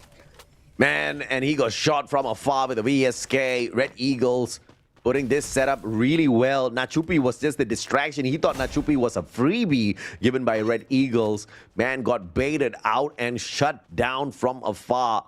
And that's exactly what you got to appreciate about the gameplay of Red Eagles, with the positioning of the rest of their players as well. But can they now overwhelm the split up Flash? Uziel staying back, Kevin 7 just splitting up, making sure they get a little bit of distance between themselves to look for that vending machine on revival here now. And that's one thing. I mean, what Flash is feeling right now is what we've heard from the song. Don't go chasing waterfall, because that would make you fall down, bro. And seems like they are falling down. 2 players already remaining, and Red Eagles is still on point. MIA, though, trying to find a position in the next phase of the circle with the binoculars and with the slide rails as well. But there's only a couple of compounds, small compounds to work with before they make it to Archway, where Vipex and the Goats are staying. You gotta update your Spotify nap. Your song references are so old, it's showing your age, bro. I know which season this one was born in. Goats on the other hand, that was it, struck down. This is not going to be an easy fight for them at all. If you've got Vipex running at you like that. Ooh. But that one backfired on Urix. His valiant dash was not so valiant as he ran past his opponent, who managed to get that phenomenal 180. And Lopez XL now tasked with the revival of his team members. Vipex, you know, the double-edged sword that we were talking about for Gaviota seems to have struck Vipex in that situation. Let's see, though. And here comes Mateo. The first book has been laid. Unfortunately, it's Biblico. And what a phenomenal battle. Biblico against Mateo. And that's something that you don't see every day. Nah, you definitely don't. And in a Flash is taken out. Intent MIA on the hunt now. Gabozin about to be caught here by Kappa, who has got the M24 in hand on the level 2. It's gonna hit like a truck if it's spotted. But the guys have no idea where you went. Well, that's one thing. You need to get information.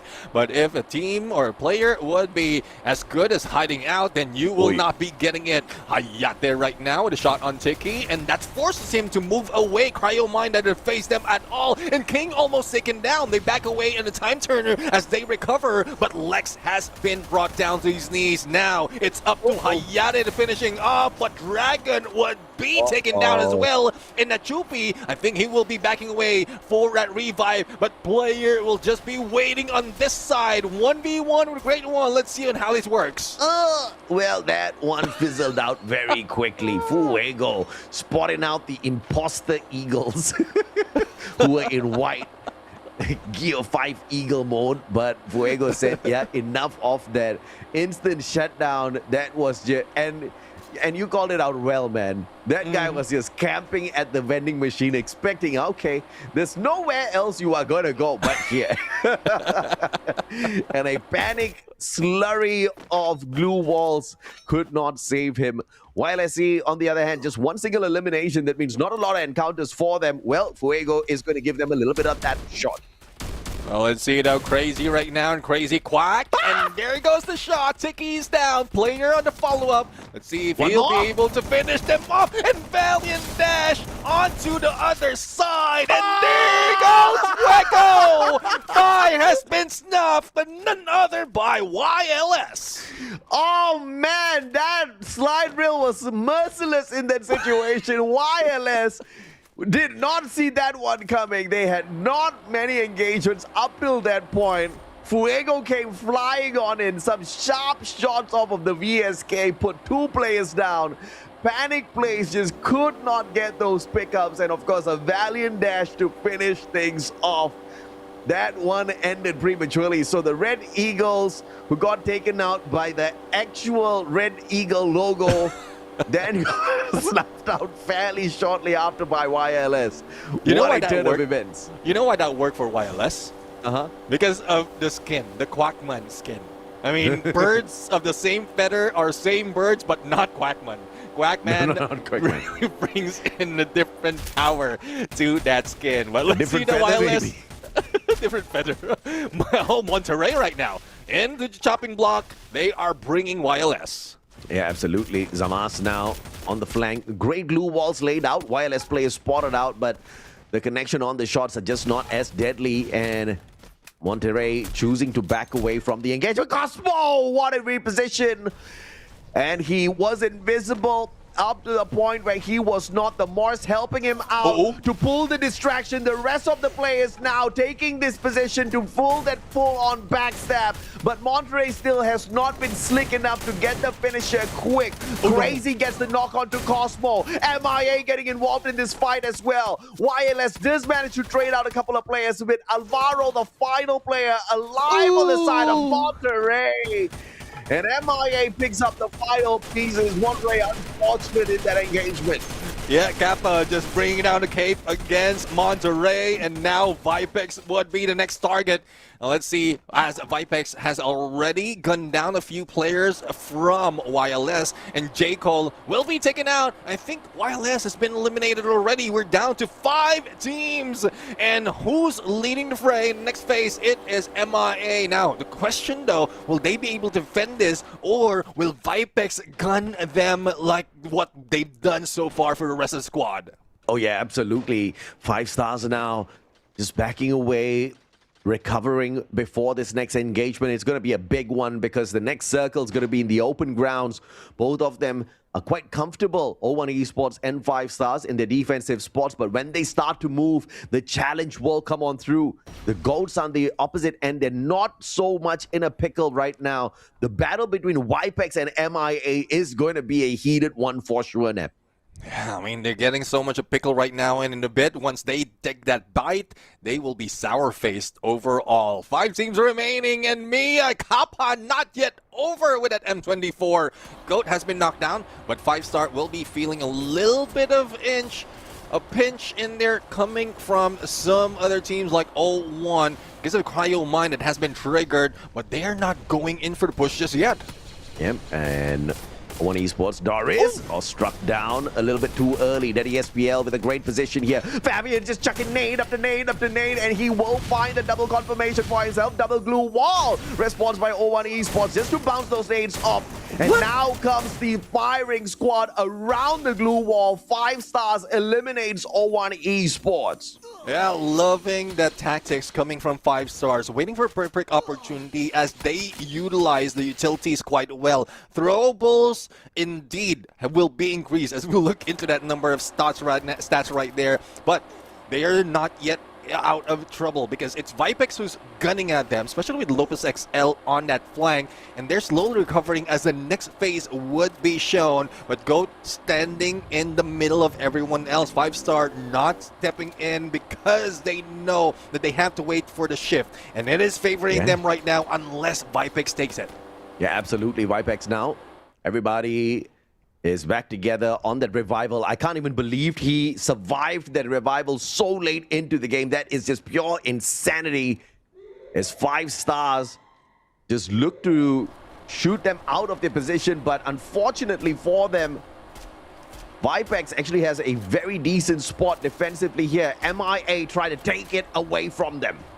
Let's see, I mean, GOAT would be in a good spot right now just to wait it out and leave the battle between Vipex and MIA. Joshper has been taken down. A pickup will be done, but Vipex is not pushing because they know that there's some of those teams that is gunning them out on the other side. And Fabian a little bit too close for comfort, and they will be losing one player. But Wasan will be doing the same, and Mia is paying them back. Yeah, I mean, great position held here by the players on the side of Vipex on that high ground advantage. But MIA, just has that opportunity as well because the sharp shots are definitely on that side. Of course, in the engagement, and Lian, the jump pad does not allow for a reposition, and Vipex now on the back foot as they try to get away from Mia. Yeah, let's see if they can get away from Mia right now as we are looking at 12 elimination, full squad, and great shot, great accuracy, especially with that M24. And with that, they are not giving them any chance of recovery. Rushing in onto the flank, Kappa in the lead. Will they be able to fight back against a full squad of MIA? Will there be any rescue from the other squad? And Ignis has been triggered out of nowhere, and that breaks off 2 players of Vipex. Yeah, absolutely, man. Urix, the CQC specialist in that situation for Vipex, just could not deal with Nyx and his Valiant dash. He gets eliminated. The squad gets eliminated as a whole in 4th. And now Mia going for that one and only Booyah. 5 stars will be the contenders with 3 players on their side. If Daddy SPL can find one with the marksman, perhaps this can change the pace of the game. Biblical sprayed down. But that heal pistol is going to keep him alive long enough to crawl off of that tent to keep this numbers advantage on the side of Mia. Loving the priority coming from Mia right now, making sure that their teammates is a full squad against the opponents, but will they be able to move that fast? Because the time is running out. Less than 20 seconds to work with until the shift would be happening, until this closing would be happening. But they did manage to take down Reyes, so it's a 2v4 situation. They can split up, they can prioritize on that approach already, and even Daddy cannot do anything about it. No, Nyx now breaking down the defenses. A great time to response, but not the right timing to step right back into the defenses of that Nyx. Look at that 180, M590 in full performance. But Roytong changed the pace and pulls off the 180. Joshua now making this into a 2v1. 5 stars about to be taken down by Mia. Biblical right in front of him. Roytong sorts him out.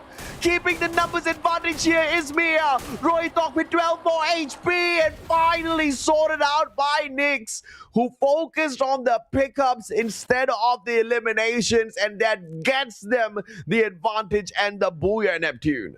Mia, not MIA at all. I'm really loving the tactics, as you pointed out. Prioritization on the pickup. We've seen that in global scale. That is what you need to work at. The numbers against one player. Accuracy-wise, yes, we're seeing great from 5-star. But if you have more of that weapon going against that final player, it wouldn't work to their favor. It's more of that booyah being grabbed by the team that has most numbers. Yeah, absolutely, man. I mean, Mia just put on a show there for that final battle sequence, and Joshua stayed alive long enough. Nyx focusing on that recovery, picking up fallen member after member. The whole squad had to throw their backs into it to make sure that they do not get taken down by a phenomenal play. But Mia securing it towards the very end. I would have loved to see something out of 5 stars there, man. And Roytong managed to put on a brilliant show of supremacy. I mean, on that solo round was very, very impressive, Nephew. Yeah, I do agree. I mean, Rohito, if he has enough HP, he could have just run in against the opponents, not giving them that chance for the pick up. But again, he also is losing on those HP. No chance or little chance to recover. But if he did the same thing, a prioritization, Rohito in the front line, another one in there still in the fight, then there might be a booyah that could have been taken by 5-star. But for the rest of the squad, in the beginning, in this fight, Vipex seems like a tough contender until they falter. Yeah, absolutely. I mean, Vipex, wiping out INV in that battle sequence was very impressive to watch, but, not the strongest team of this lobby for sure. There was a lot of chaos that was breaking down. Fuego up against the Red Eagles was a battle that I wasn't expecting to, go down in such fashion, but that was pretty instantaneous, and then Fuego themselves got wiped. That's one thing. I mean, Fuego, we're expecting a few more of them, a few more that will be coming in on from this game. But I guess you can give it for the other teams, getting that momentum, getting that information as well, as they rested for quite a bit before this game started. So MIA really is putting themselves on the board right now, getting that one booyah, but I think with the numbers that they've brought in so far, it's still a long way for them to get in the top spot. So hopefully they can continue on onto the next map, which is Purgatory. Yeah, and this was that unfortunate encounter for the Red Eagles. Nachupi just could not get to a safe spot. And then Wireless got a freebie off of Fuego on the slide rails. I mean, one by one, everybody thought of the exact same thing. I'm going to help pick up my buddy here, keep the numbers advantage. And if it wasn't for Crazy, I think that wouldn't have been possible, because those glue walls had been pulled up, and without the Valiant Dash, he wouldn't have been able to stop those pickups and get the knock for himself. Had the right gun, right place, right active skill to take out the players on the side of Fuego there. Yeah, I mean, it's tough as well for the other teams who's going to survive, similar to YLS, because the moment they step outside of those engagements, win that fight, then they were taken out. But this final moment, this is where it was crucial. 5-star started off with 3 teams already. If Fabian didn't step in a little too close, they could have had a winning chance, a fighting chance, if they went in for the flank on the other side. But this this compound of the tents, this is where MIA was taking advantage of the opening, a small opening, to funnel everyone against them. Yeah, I mean, Rohito got 2 knocks, made that into 3 knocks, and then potentially 4 knocks. But that was too many knocks and not. Dead silent coming from Rafael. Oh, You're just like unspotted. You would feel like John Cena at that point. And I guess that's what Lopez XL is trying to work with, especially the position that he's doing right there. If he doesn't have that dead silent, he might have been heard already, or those shots would be heard, and it will not be easy for them to go for the takedown. But it's just the combination of the passive and active skill that works to this favor. And this is what we're talking about how you adjust to the meta against other regions. And this, especially with the Moors, seems like something that would be carried over all throughout the globe. Yeah, absolutely, man. He's got the Maro as well, Falcon Fervor, and you always know Lopez is trying to stay away from the rest of the competition. And the further the shots are, the deadlier they hit. And obviously, he's going to bleed out within a few seconds because of that Rafael as well. I mean, this guy is just perfection when it comes to a sniper. He makes it very difficult for me to support Hugo all the time. Let's see now. Yeah, let's see. I mean, you changing your mind is not something that we see often, but I'm loving it that other teams, other players is showing up to make sure that they are still relevant. But let's see now who's the relevant contender against Lopez XL on a head-to-head. It's Nyx coming from Mia, and I'm really loving that Nyx as well from MIA or Mia right now is showing up. I think this is the second time that we've seen him on the board, not only in the head-to-head, but also as MVP every time they go and get that booyah. But elimination-wise, there's just so much. But assist, I would say, he has been the support of the team that really made them work for that booyah. I mean, Mia, always a hardworking squad, and Nyx is just one of those players who's always getting the damage in. This time around, he was just involved in a lot of those engagement across the board because Mia was taking quite a number of aggressive scattered battles. Towards the very end, it was all out teamwork from the squad, right? They were just trying to get those long shots away as much as possible, and Nyx just a part of many of those. Headshots department, he definitely takes the gold this time round, but is it really a big flex over Vipex and Lopez XL? I don't know. I mean, when we pulled a poll in there to see exactly which team is going to be dominating by the end of the day, almost everybody thought it was going to be Vipex, right? So, I mean, there's a good reason why everybody's looking for Vipex or assuming Vipex is going to be dominating the leaderboard by the end of the day because of how consistent and because of how good they are in the competition now. Yeah, let's see though. I mean, as we move forward in the competition, let's take a look at some stats right now. I think this is a little bit low, especially with elimination. Even the highest elimination that we've seen is low for Mia. It's because of the timing as well as all those engagement that has been happening all throughout the map. Knockdown though hasn't changed. It's still on the 100 mark, and I guess it's more of those snipers that's working it out. Like we've seen Lopez XL. I think Nyx has Biblico to thank with all the help that he has put in with those assists. So that's one thing that we look forward to. Those snipers bringing in a lot of damage, a lot of knockdowns from afar before they go in front lines. Yeah, it's a surprisingly low body count game here. 75 eliminations, like you said, it's not a lot at all. I think, the top 3 teams in terms of aggression, Vipex surprisingly being one of those teams. The other 2 was Mia as well as 5 stars, got a majority of the eliminations. The rest of them, on the other hand, they really didn't manage to grab a lot from this game, which is unfortunate. Even total rescues, total knocks, you see overall quite low, and Mia getting the most out of all of them. I want to take a look at the game standings as well, right? Because we want to see exactly how much does Vipex score off of a game where they were average. And this is the worst performance from Vipex. So you are definitely a squad in a good spot if your worst performance is 17 points now. I mean, you keep mentioning about 12 points, and this is the worst of Vipex right there. And this is just a shadow of what we're about to see, especially in the grand finals. If Vipex continues this on, Vipex would be a real threat, even against Celtic Gaming, against Gaviota Squad. And like, if they can pull out this much on their worst performance, what more if they can do their best? And we're looking at what? I think Vipex has the record currently of 41 points, total points in one game. So it hasn't been broken just yet. So I'm looking forward to more, especially in the next map that we have. But before we go there, let's head over to the overall standings to see where everyone is laid out. Vipex basically not far away from overtaking Gaviota in that number one spot, sorry. And it could make a lot of these predictions come through from the chat, but the problem is if Vipex bombs out again in that same fashion, and by bomb out, I mean 17 points, maybe it's going to be a little bit of a question mark, Neptune. Well, let's see though. I mean, the next map would be Purgatory, and consolidating all the numbers that they have, they're still sitting at fourth.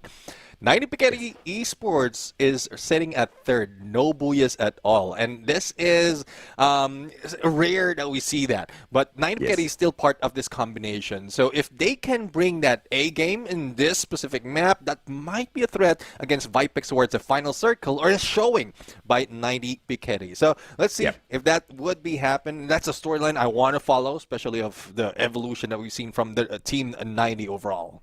Yeah, and so to answer my question a little bit as well, my own question that I had put out on whether or not Vipex is going to be able to do it, their worst is 17 points so far.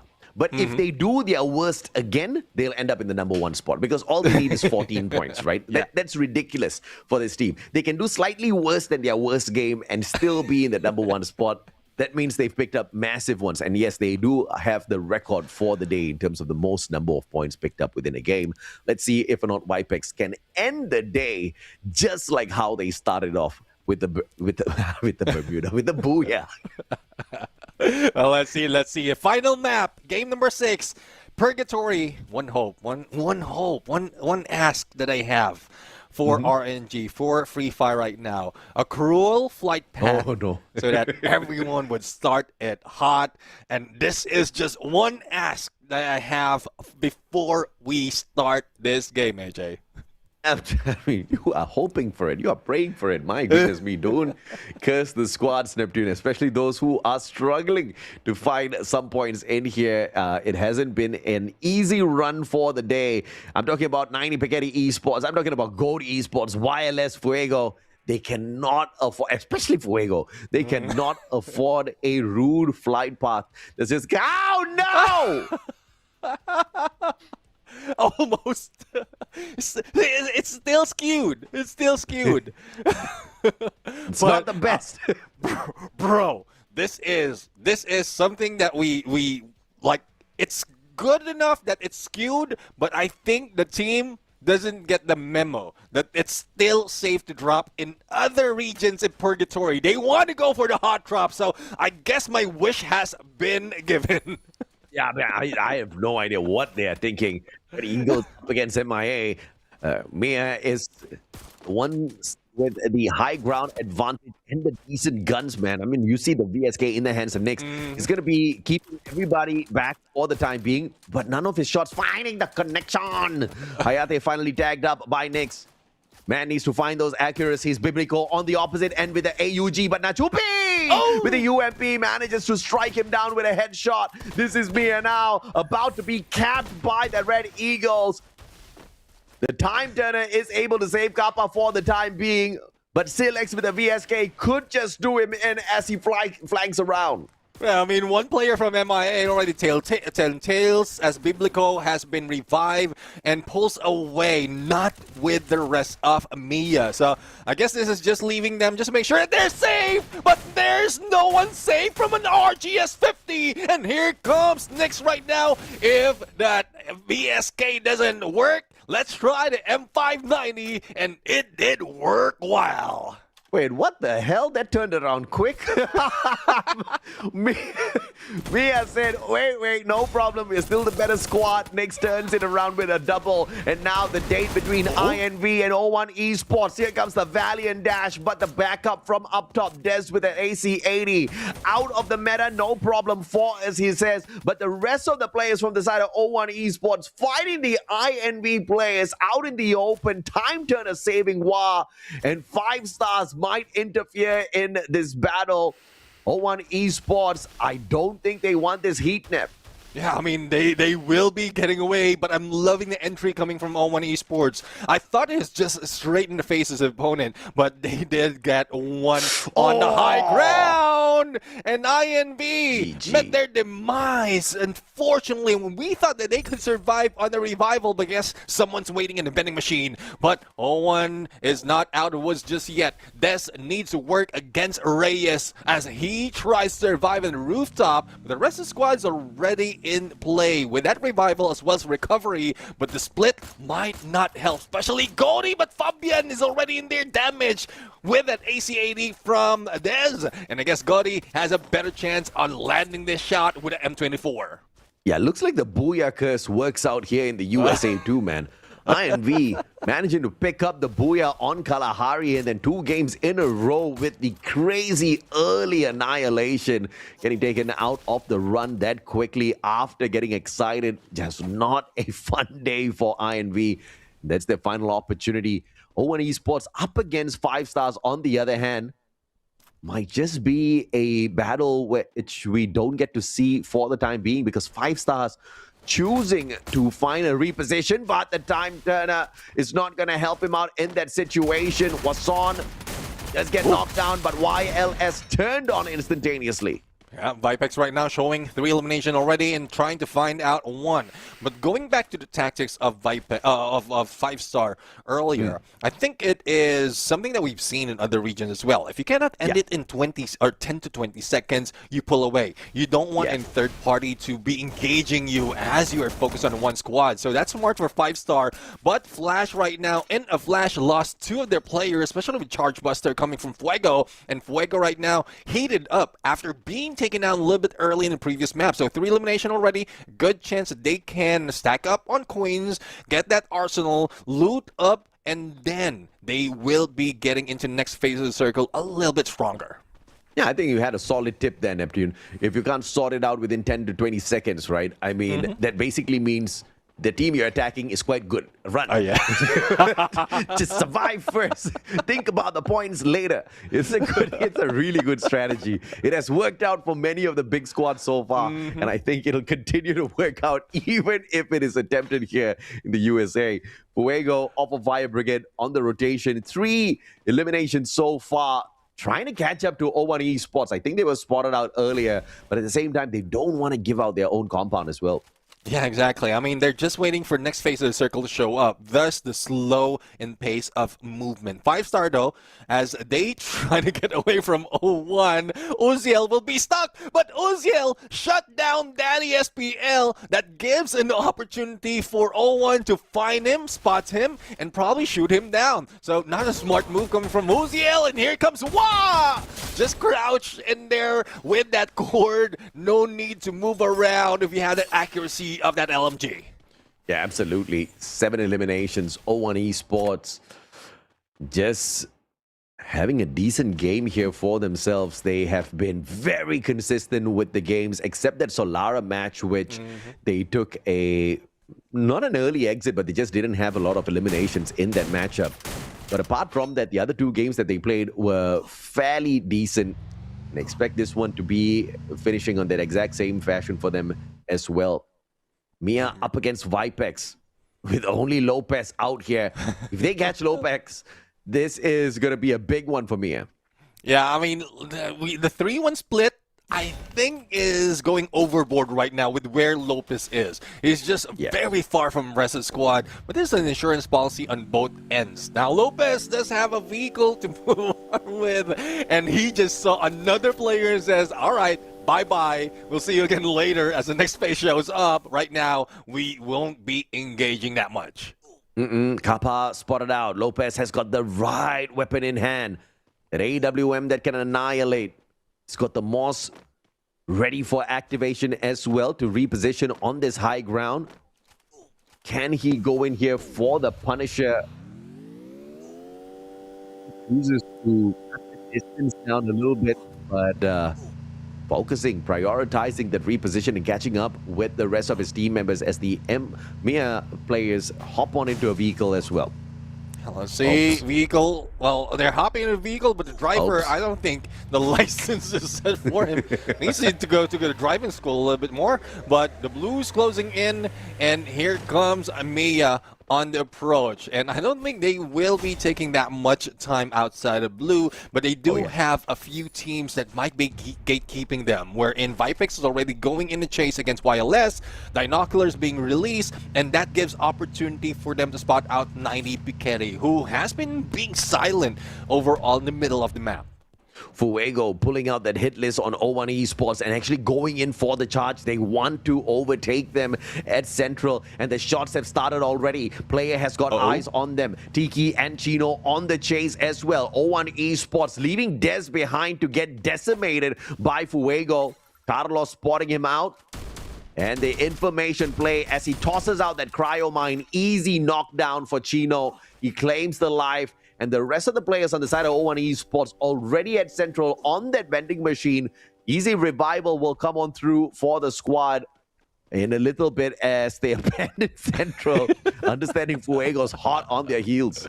That's one thing. I mean, they don't have enough coins because Gotti has been revived, but unfortunately, Dez will not be back in play. So let's see if they will be making their way onto the next phase of the circle as well as the next vending machine as Monterey. Well, a team we've seen in the map, but we don't see so much in elimination feed. So if they spot out 90 Piketty on the other side, probably Mia, and that's where we see them, but on the engagement, Fuego trying to chase against O1 is still successful, and Darius has been taken down. So let's see on how well O1 can survive further, because as Gotti has been revived, there's not so much of loot that he can work with, even the sniper, so they need to soak outside of the blue. As we look into the other teams who are in here, it's GOAT going against YLS right now. And as soon as Garcia gets that knock, that cryo mine has been triggered, giving all information as to where they are. Unfortunately, those nades coming from GOAT is not landing in where they intended to be. But now, GOAT is on the push. The only question, though, is will they be able to spot out those who are already outside the compound from YLS? Goes in, though, in close proximity with Almer, but neither one bumping into each other. Mateo will spot him out. Gabos in with the advantage. Mateo turned on, but pulls out the time turner to save himself. Armil with the glue wall and the escape through the window. Mateo clueless about that, but Des on the opposite side on those revivals, and Goats just on this flurry for survival and desperately trying to find Almer, who's been so slippery so far. Let's see if he can wipe out that slippery out of him as he goes for the shot. But Gabosin saw Almir and ended him. Now, it's Kenny who's on the outside, high ground, great position to take, not to be spotted by GOAT. But this forces GOAT as well to move into the next phase of the circle because they need to get position on the vending machine that might be taken by YLS as they slowly move in. But Kenny right now spotted by 5-star. I don't think this is good for the team, but at least they still have one more as a saving grace for their survival. This is a saving grace indeed. YLS, Wyco on the revival. Kenny will be brought right back in here shortly as well after he gets taken. There you go. Didn't even take a second, man. I mean, there was barely a fraction of a second between elimination and revival. This is heaven right here, just like you said it. Yeah, neither heaven or hell is he who's taking more of a heaven out of this fight. Carlos in the chase against Biblico. And you know how it is. If you go against Biblico, you might not end up standing. Thus, that forces Carlos to move away. They need to get position. Third to fourth phase would be hurting, especially those who are staying outside the blue. But I'm loving where Fuego is. They have great cover, not really relying on the glue walls. They have a huge boulder in there, and then they can just move up and spot their opponents. But speaking of spotting, J. Cole has been spotted, I believe, by Biblico, and they split up the solos of two squads trying to make it work outside of blue. Yep, and Fuego just waiting for their next victim here. You can see so much of the fight just focused on one half of the current circle. Goats are probably the luckiest one here, unless, of course, 5 Stars pays them a visit. But even still, 5 Stars is a team that the Goats can put into submission. Flash already starting off a little bit of that engagement, trying to get those shots on them. Fuego finding themselves a victim in YLS. A call. The reviver, the survivor, but now under a lot of heat, has to go in for the time turner investment player with the VSK through the blue wall. Can't get it. Yako about to be saved. Oh, he shot the right guy.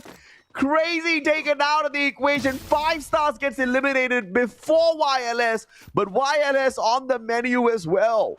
Oh, YLS has been taken down, and we've seen so much from player from that engagement, trying to get damage as well as shooting them on the foot because of the offset glue wall that has been put up by YLS. But speaking of offset, let's see if Vipex can offset the playing field right now. They are on the edge of the circle, but not inside. And the blue will be closing in a bit. They have a backstab potential that might come from either GOAT or MIA or Mia, but they will need to be careful right now. I believe they have a launch pad that they can use if in case they need to position themselves later. But the only question though is where will they land?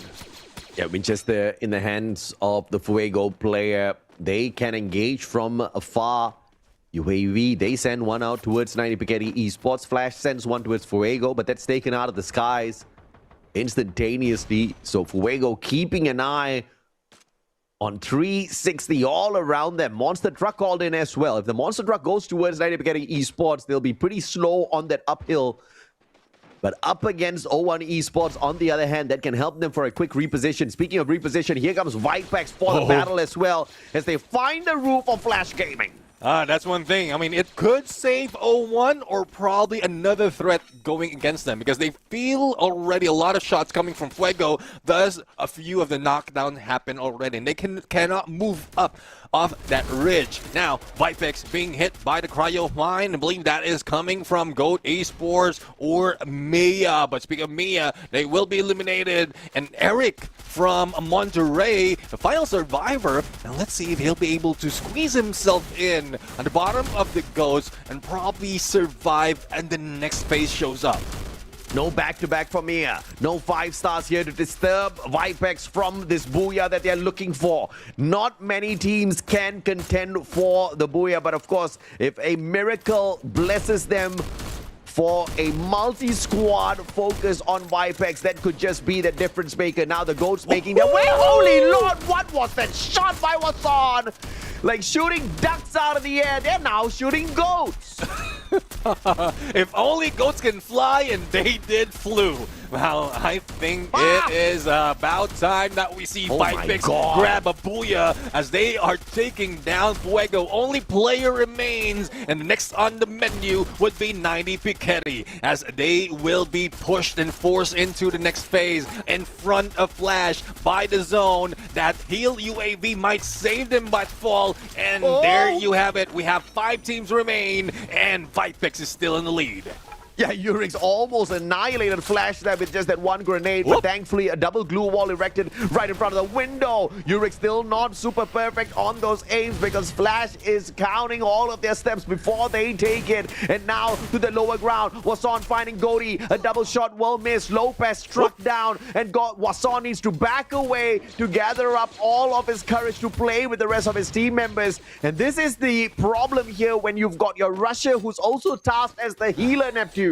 Yeah, I mean, the confusion and the roles right now, wherein you need to prioritize on your teammates, but great hiding spot, great recovery from Vipex right now, and they can deal with Flash Gaming. But I would say Flash Gaming is not small chumps. We've seen that earlier, and they did manage to get a Booyah. Now, the only question, though, is Vipex strong enough, loaded enough to be able to recover as they slowly approach Flash, who is favoring the next shift of the circle, and 90 Piketty with only 2 players might be the next target, but it's not a hard target at all, especially with Uziel on the car 95.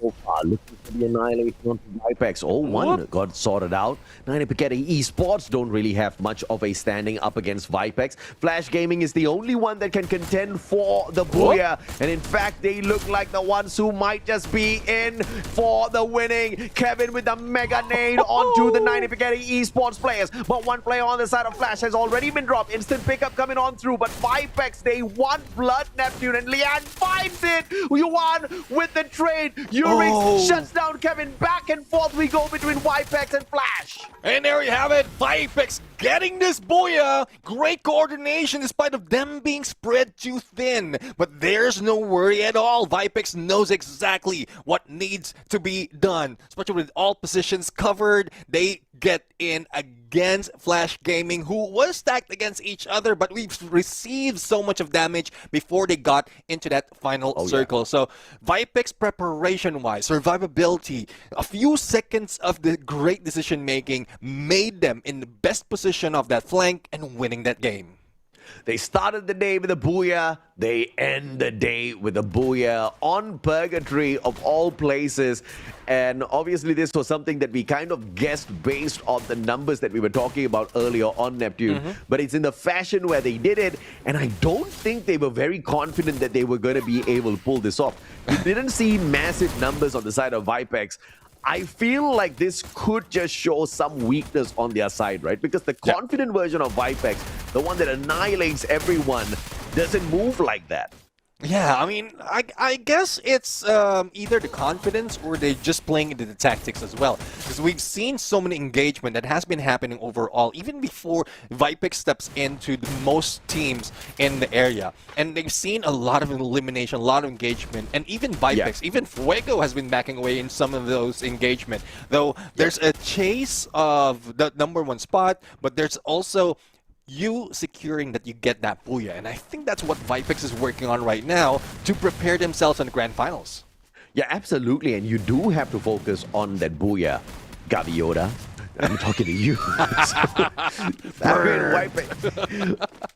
Vipex focusing on the right things here, right? And they are the team that has gotten the double Booyah within a day from the knockout stage, which is a crazy difficult thing to do. You know, the consistency in how they've been able to achieve this and the consistency of gathering those elimination points keeps them as a big contender. Technically, they are the reigning defending champions, of course, rebranded.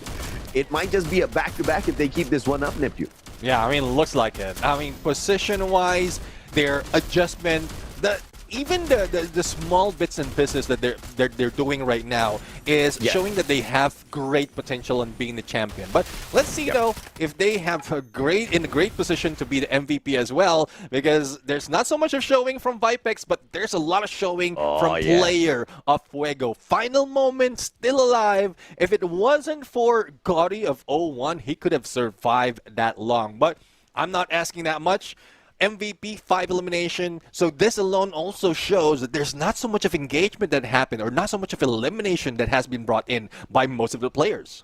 But of course, a lot of action courtesy of Mr. Player here with the Moss. 4,175 on the damage. He was definitely a hustler out there, getting many shots, landing on his opponents and making their life truly miserable. Fuego had a decent run, if I'm not mistaken, in this game, Neptune, because the number of eliminations they had was massive. The only problem is they got taken out way too early, so a massive blow to their placement points. Yeah, I mean, if I'm not mistaken, they were more than 15 or around 15 on that. But let's see, though, if that is the case. Let's see who's going against a player right now in the head-to-head. It's Kevin from Flash. So none of them is coming from the Booyah Takers, which I'm loving because there's a lot of fight that we've seen. And even Flash Esports has been flashy, per se, in this day of the knockout stage because they've put in so much of effort getting the Booyah earlier and now a lot of elimination as well to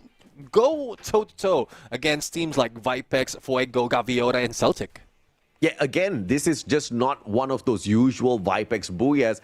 And I'm actually afraid because if they play nervous like this, then the other teams are going to be farming those points. They want to guarantee themselves the booyah. But also, that's one of those scary things. When Vipex wants to guarantee the booyah, they don't need a lot of points. They are able to still secure that, just negating all of the other factors within these games, which makes still Vipex a very scary squad, taking the highlight away from Fuego as well as Flash. But of course, in this particular game, the focus onto Fuego and Flash cannot be denied. Looking at the numbers, not just of these two players, but the whole squad as a team, those eliminations. Let's take a look at the overall statistics first, though, before we look at the statistics from that match. The individual stats, right? 75 eliminations.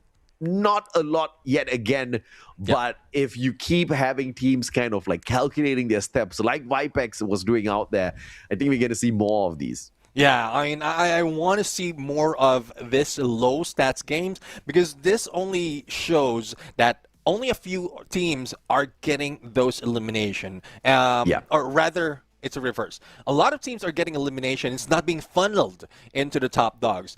15 most elimination is not that high compared to the other maps that we've seen. And that's 5 already being taken by player and 10 being across the remaining 3. So we are seeing a little bit of decline. I don't know if it's the late game, the late day, or I don't know if it's just the beginning of the knockout stage wherein getting that high on leaderboard is not that important yet. Yeah. So let's check out whether or not which part of your statement was true, right? Whether or not the eliminations are top heavy. It seems to be spread out throughout the top. The other teams are getting some numbers, but obviously just not one team dominating it. Like Fuego couldn't really farm on this lobby because you had Flash, O1 Esports, and Vipex still fairly active in this game.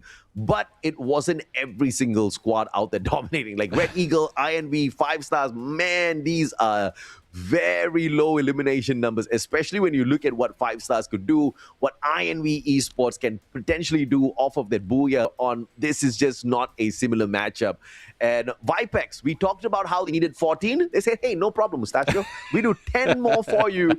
And that makes sure they are right back up on that number 1 spot with 2 booyahs to their name. My goodness me. Gaviota is not happy right now. Let's take a look at the overall standings to see exactly what we've got, man. Oh, there you go. Vipex in number 1 spot, 10 points ahead of Gavio's squad. Definitely not happy because of denial of the booyahs and denial of number 1 spot. Celtic Gaming, though, I mean, compared to the group stage we're in, they were great in the beginning and then faltered towards the end. Hopefully this is not the case because there are only 2 days of the knockout stage. But placement doesn't matter at all unless you are very close to the top 12 or the 12th spot. But Flash, really flashy in this. Points that they have. After 4 games, they did get 1 booyah. Very close against Celtic Gaming. O1 Esports, though. This is a team that I want to see further evolve, improve, because I guess this match, this day's matches coming from O1 Esports is second to the best day that they have all throughout this competition. Yeah, I have to agree with you, man. I mean, I can say the same for Flash as well. They're having a damn good day out there for themselves. INV could do a little bit better, but they are one of the booyah holders alongside Mia, who didn't show up for the rest of their games, right? And I do agree with you. I think the placement points matters big time, especially when you're looking at the top of the leaderboard, because Vipex and Gaviota, exact same number of eliminations, exact same amount of aggression out there. But when it comes to the placement points, when it comes to the booyahs, these make a very big difference. And on the 3rd day of this week, when we are playing the grand finals, that will truly matter. Yes, we do reset the numbers. Yes, we do reset the booyahs and the eliminations and the overall numbers as we eliminate the bottom 6 off of the knockout stage. But what we do not change is the rules of the game, Neptune. And based on the rules of that game, Vipex could just be the champion unless Gaviota makes a change tomorrow. Yeah, exactly. That's something that needs to change. Either the mindset, either the strategy, the frustration needs to be lessened or taken out, because I believe after game number 2, that's where it started like to falter. It's showing in their gameplay that they're too frustrated to get that elimination, or as much as elimination as possible, and missing out on Booyah, wherein the final match just went downhill from then. So Yeah. I would love to see more of an improvement coming from Gaviota squad, actually coming from the entirety of these teams that we have listed right now, because there's still a lot more that will be offered. But what has been offered right here is 6 matches all throughout the day, Oh, yeah. and I'm loving most of the results. Absolutely, man. Vipex starting and ending the day off with a booyah is that exact storyline that or exact type of storyline we want to see set up before heading into knockout stage day 2. Tomorrow is the final day. Tomorrow is the day where the teams will complete their 8-match run in totality. Today was the first half. 4 games have completed. 4 more chances for them to not overtake Vipex and, really flex on them, but just to sneak themselves into the top 12 and stay there, Neptune. Yeah, exactly. I mean, it's more of making sure that you have enough points to put yourself above the top 12 and not really worried if you will be faltering if your group is not playing. So let's see how now that works. Let's head over to tournament schedule, scratch off a few things out in there, because 17 is already out. 18 tomorrow, 18th of April, the final day of knockout stage before we find the top 12 teams heading into the grand finals, AJ. Yeah, not next week. This all happens 3 days consecutively. Today is day 1 of that 3. So like Neptune said, scratch off the 17th. Tomorrow, day 2 of the knockout stage. And the following day is the grand finals. You got to be there 19th of April, but you can't miss that action tomorrow as well. If you are the fan of one of the teams who are currently in the bottom 6, yeah, you got to be there, because it makes a difference, man. I mean, sometimes these players, they're looking at the chat as well, right? They're trying to see if or not someone's like boosting up their ego, boosting up their confidence, and it makes the biggest of difference when they see some sort of encouragement. But of course, they have to be careful of the trash talk as well, nephew. Well, let's see. I mean, I'm seeing the love out here coming from the USA, from both broadcasts, from English and Spanish. So I'm really looking forward to more of that, especially for tomorrow, as we're going to end today right now. Second day of knockout stage, continue tomorrow. And as AJ mentioned, the next day would be grand finals. So we'll be saying goodbye, good night. See you in a bit.